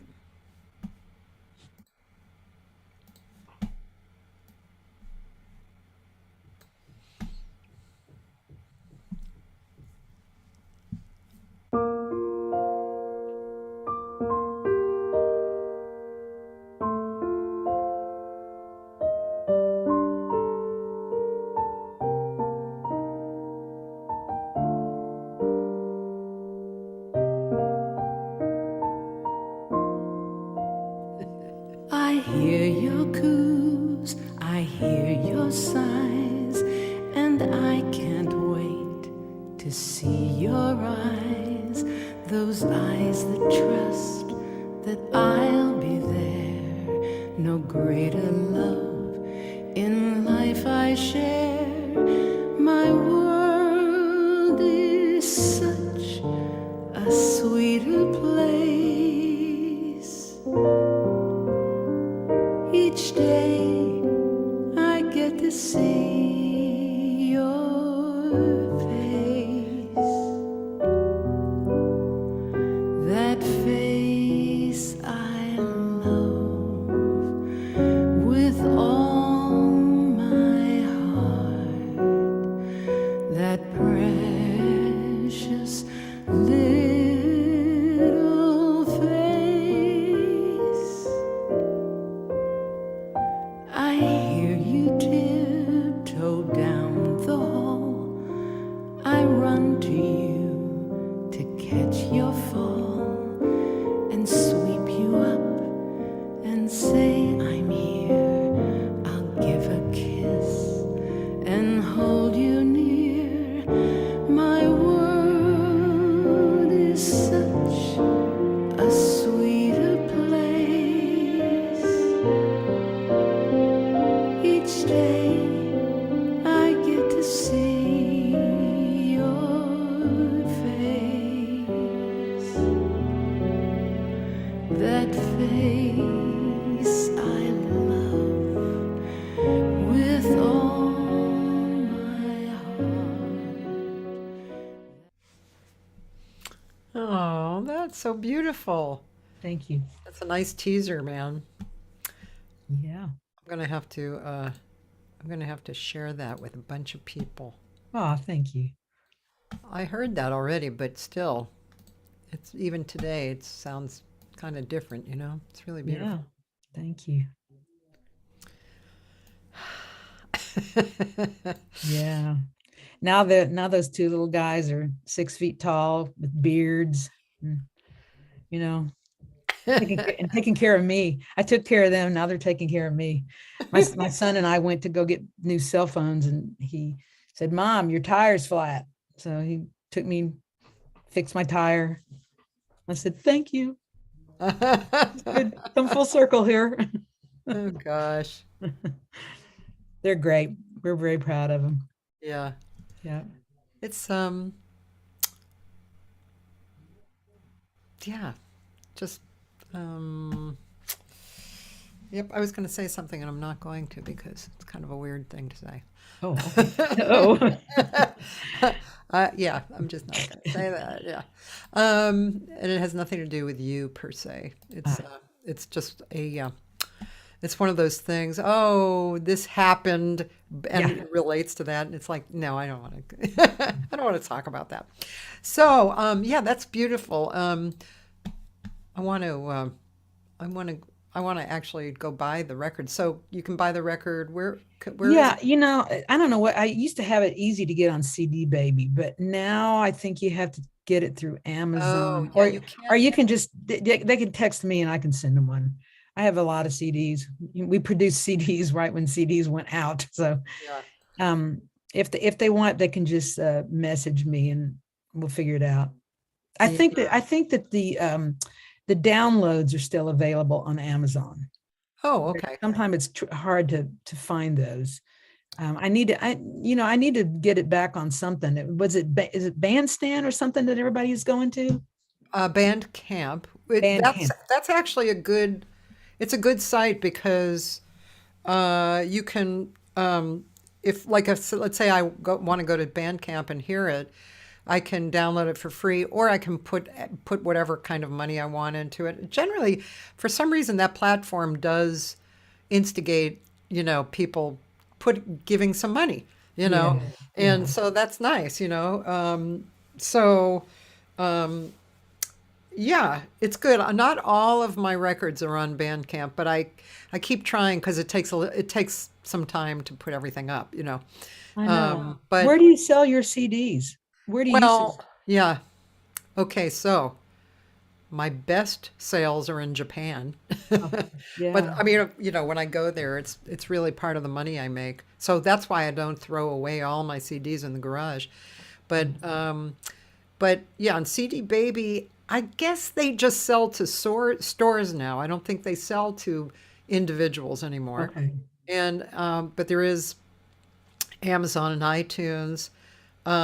And I think Amazon pays the artist a little more. Of course, speaking of shitty pay, Spotify, Yeah.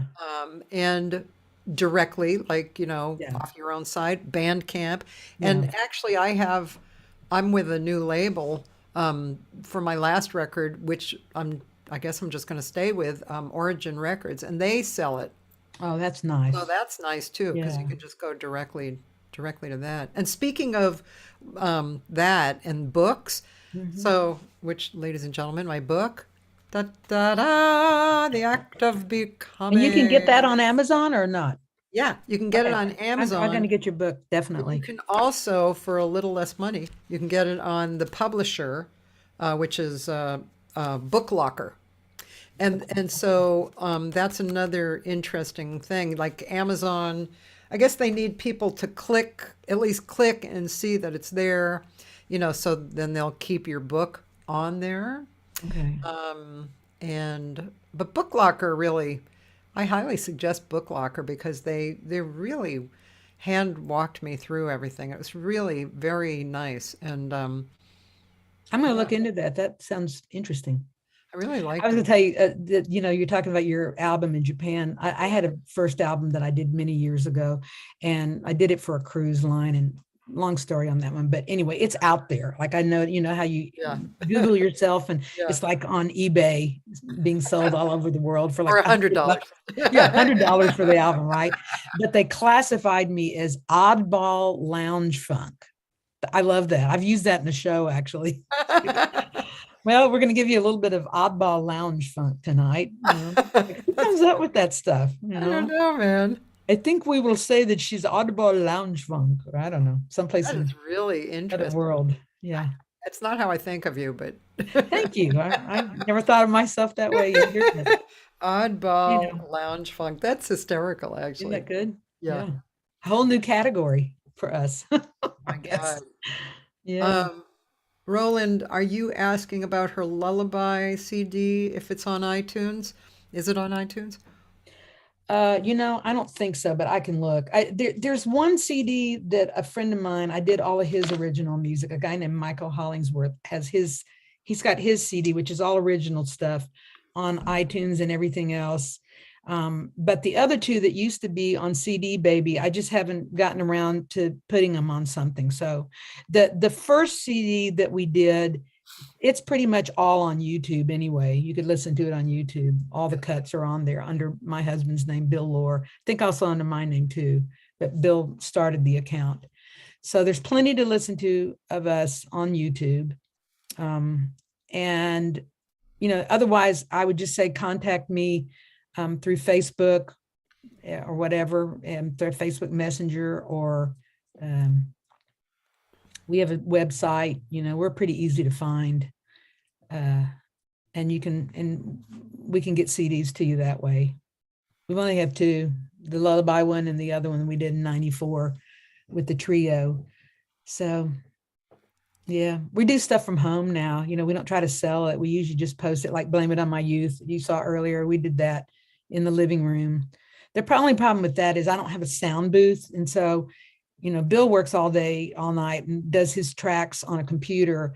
And, he's not a studio engineer. So when it goes to my track, he's like happy. That's fine. The first take is fine. I'm like, no, I want to do another one. No, because then the dogs will bark and the plane will fly over and, then we can't get another one. So I don't get to work on my vocals as much as I'd like on those that we do at home, but we can do them at home. I just have to get Bill to do tracks for me. And yeah, you ought to look into, they have little, I have some friends who have put up kind of not real booths, but at least sound baffles, and have a good mic, and it makes a difference, Oh yeah.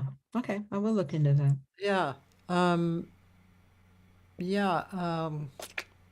See, that thought just went right out of my head. Studios together. Yeah. So yeah, but yeah, I think it was something about the music that you were. Oh, I know what I was going to say.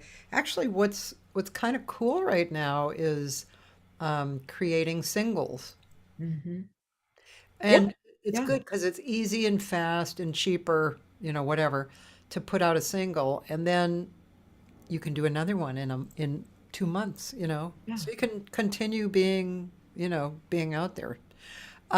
Guess what? The Lullaby CD is on iTunes. Wow.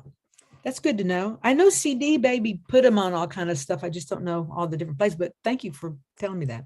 Yeah. Good Cool. to know. Thanks, Roland. I haven't seen any big checks rolling in lately, but you never 1 cent checks. I know.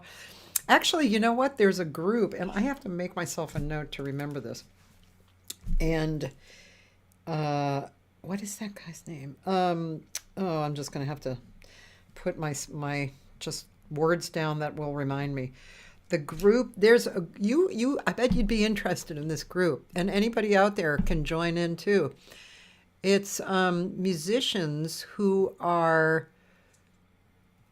interested and have formed a group to right the wrong of streaming revenues Cool. that have crashed and burned so many musicians, like just basically ripping everybody off. Yeah.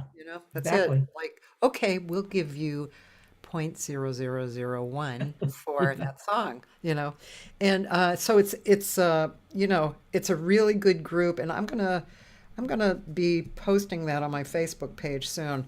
I think it's really a worthwhile group, and they even have they're smart. They're not just going, hey, we ought to start a band. They're really smart people, and they actually have an avenue that they're working on into the problem to solve the problem, and let me just look. You'd be interested. He has a name.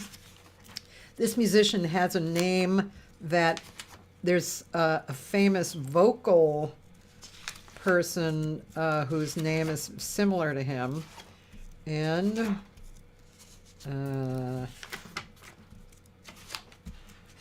his name is Gene Perla.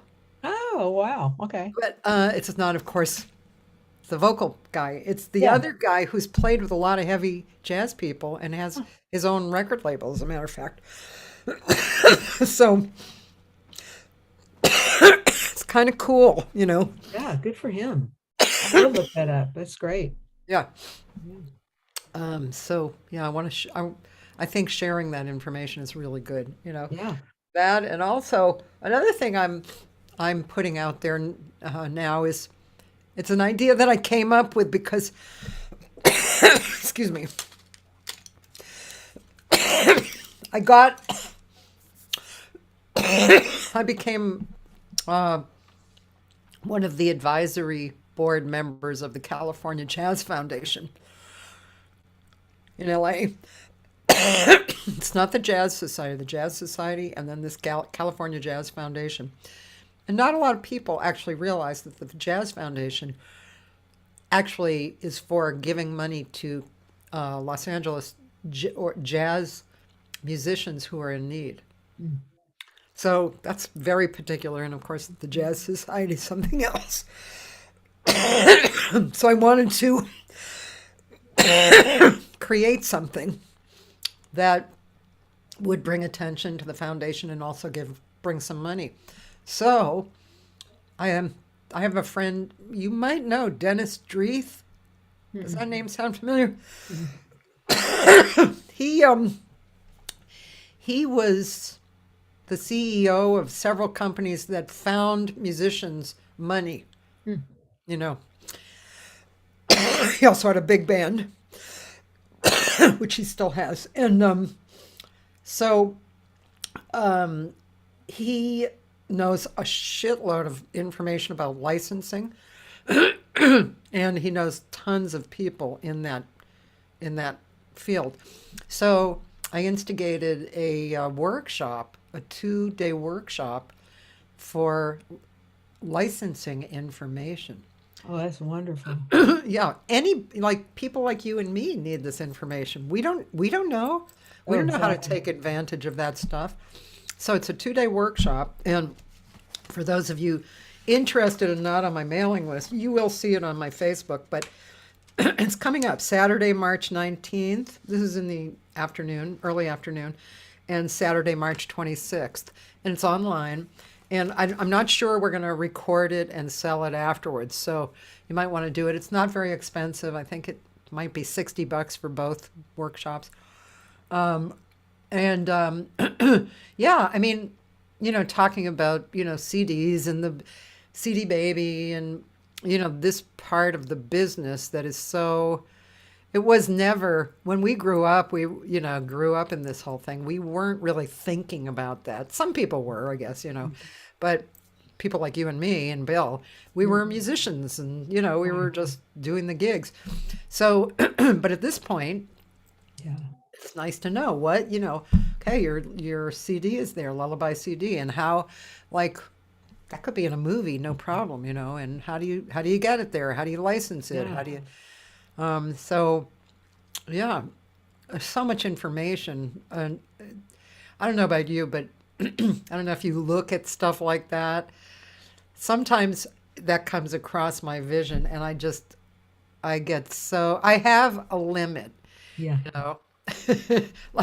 I'll soak in and then, okay, that's it. You have to go away from the computer. Oh, yeah. I think we all go through that this day. We just have so much information coming all the time. And I mean, and I've always said this is one of my pluses, but also one of my minuses is that I'm interested in all of it. That's what used to keep me at school 2 hours after school every day, because I'd get into something and I want to create this, or I want to read about that, or one more thing I want to read about history or something like that would always keep me, because that's the only time I had to do the creative part. You were too busy during the day.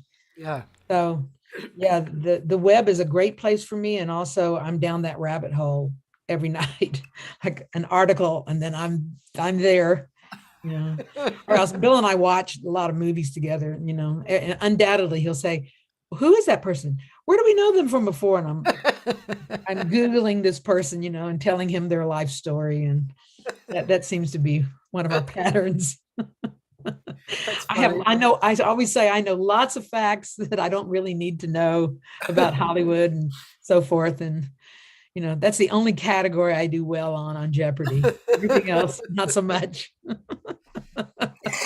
That's funny.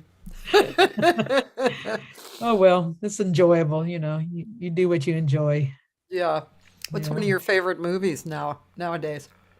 Well, this year I love Coda. I mean, that was my favorite pick. I just thought it was a great movie. I'm so glad it won the Screen Actors Guild Award last week. And oddly enough, I taught for years and years, the elementary school I taught at was a deaf ed hub. So I was in that community of students and interpreters and so forth for a long time. So I was familiar with that. Matter of fact, when Bill and I watched the movie, I mentioned some things. I'm like, oh, I know what that is because, blah, blah, blah. But the whole movie, it stars the family that they focus on. 3 out of 4 of them are deaf, Marley Matlin, and the guy that just won this SAG award, and the son. The daughter is the only hearing person in the family, and hence the movie Coda. So it's a great movie. It's just one of those good stories. Matter of fact, it's not the same storyline, but she sings in it, and the end of it reminds me of Mr. Holland's Opus. She's this beautiful young girl that sings this beautiful song. I cried. I cried, stuff like that. So I cried at the end of it. I just love that movie. I think there's some really good movies out this year. I like a lot of different stuff. I thought Belfast was really good. And, I like doing the Screen Actors Guild viewings every year because I'm a movie buff anyway. Yeah. Did you see, I forget the second word, the French something? No, I haven't seen that yet. You're talking about the Anderson movie, the latest one that has it has all kinds of people in it. Yeah, it's really Bill Murray and all those. He has Yeah, a slew of yeah. actors. Yeah, That I is have a not seen that great one yet. movie. No, our oldest son loves that director's movies. I usually go with him. I loved was it Moonlight Kingdom or something like that? That was my favorite of his.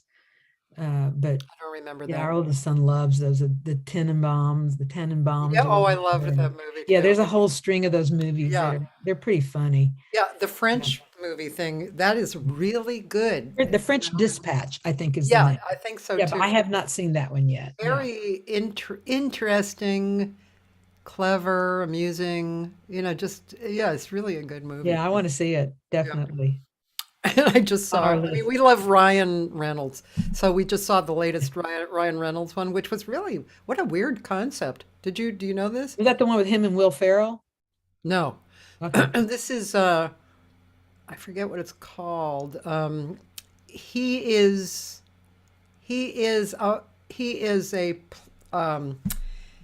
a character in a video game. Oh yeah, no, I haven't seen that one either. Mm-mm.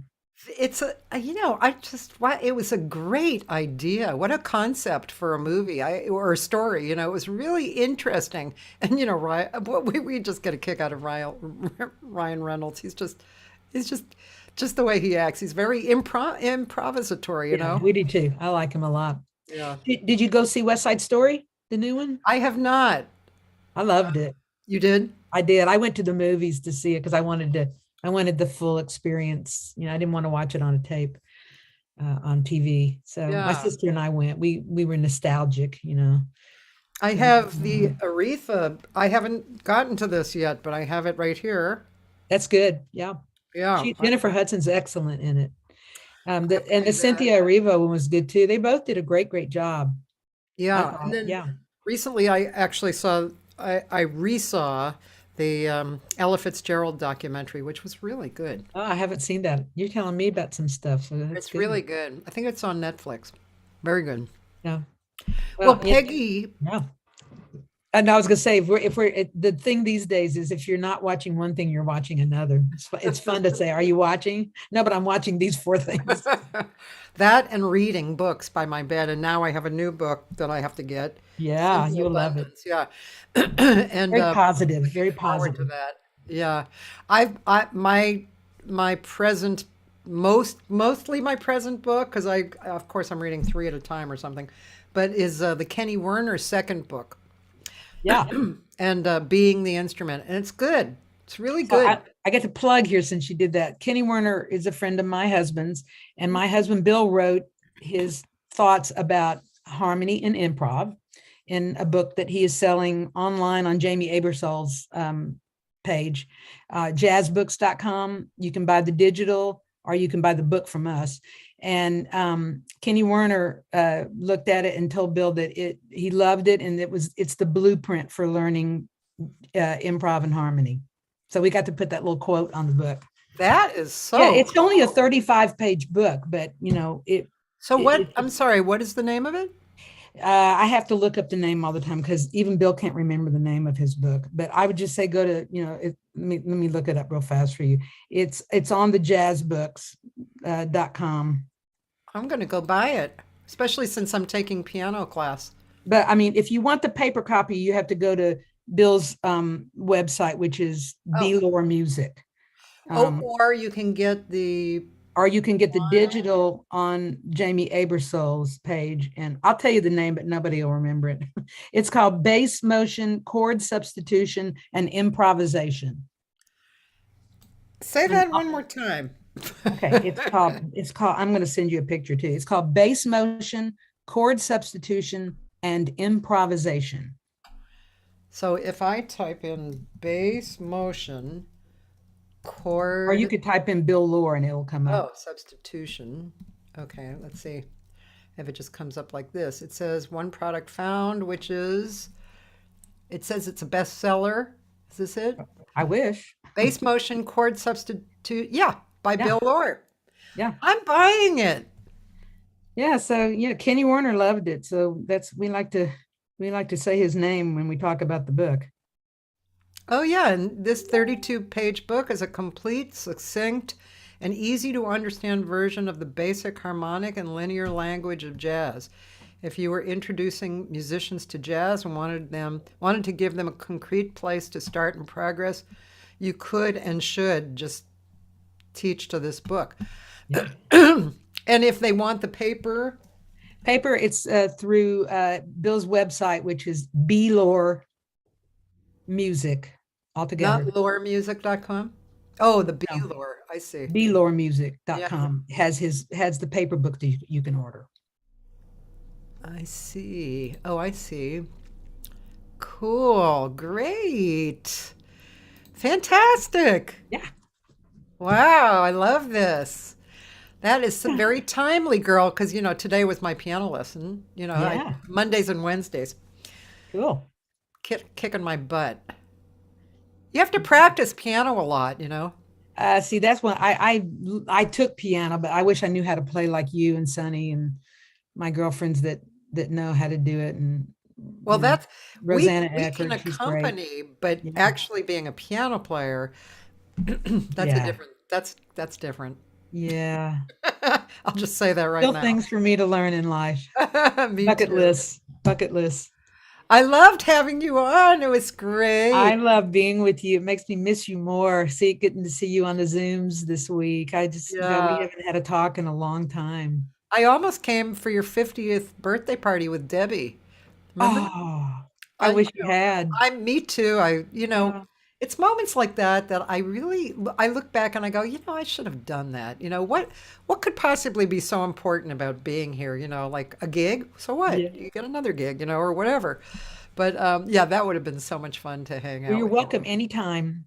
you. Okay. We have 2 guest rooms. I'll just Oh, have to cool. I'll have to clean them up. That would be fun. It would be really fun to actually come with Sonny Yes. or Mike Campbell. Yes. Yes. Yes to all of that. I'd love that. Wow. I'm going to have to plan that out. Okay. Okay. Reunion in Dallas. Yeah, That man. sounds good. They had the jazz convention this year, and we usually get Mike and sometimes Frank Potenza and sometimes Sonny comes. But a lot of people were still a little bit afraid of catching stuff, which I heard people did catch stuff. Oh, really? So, it was just, I think we got another year or so, but Dallas has those conventions every 2 or 3 years that and I like to go down there just to see everybody. Are you hear talking everybody. about the Jen? Jen was here in January. Oh, cool. I know they switch it up. Sometimes it's Yeah. in New Orleans, sometimes it's here, but I didn't even look this year. And also, why don't I know? Oh, I know, because the last 2 years I've been going to New York for the yes. New York Jazz Convention there. And it really feels like the old IAJE. Yeah. It's really a good hang. And it's really for jazz reviewers, really, but people like you and me go and hang out, and it's New York. Oh, it's great because you get to hear music all day. I mean, Yeah. it's wonderful. Yeah. I also wanted to put I just remembered that early on when we were talking about Samurai Joy and all these. Have you heard Mary Stallings recently? No, I need to write all this down because you're giving me a lot of good homework here. Okay, Mary Stallings is in San Francisco. She's a singer who's probably, I don't know, I guess in her mid or late 70s. Oh boy. And she actually literally was from the period, maybe a little on the end of Sarah and Ella. And she is but musically, she's a person right out of that. She went on a long break. I think she was raising a kid or two. And she was in the Basie band for 5 years. Wow. 5 years. Wow. Long time. She sings great. Oh, you're giving me some good new stuff to listen to. I love that. Yeah, Thank yeah, you. yeah. Thank you. You're a wealth of knowledge of all this stuff. Thank you for being everybody's advocate. Thank you for being the beautiful person you are and the beautiful singer you are and being my friend for all these years. Thank you for everything you do for everybody. I mean, you've had a really amazing journey. Before I knew you, during the time I knew you, and beyond. You're someone I admire very much. Thank you, Peg. I love you so much. I love you too. Thank you for having me today. You're welcome, and kiss Bill for me. Maybe if he's a good boy, I will today. Yeah. Okay. Mwah. I love you so much. I love you.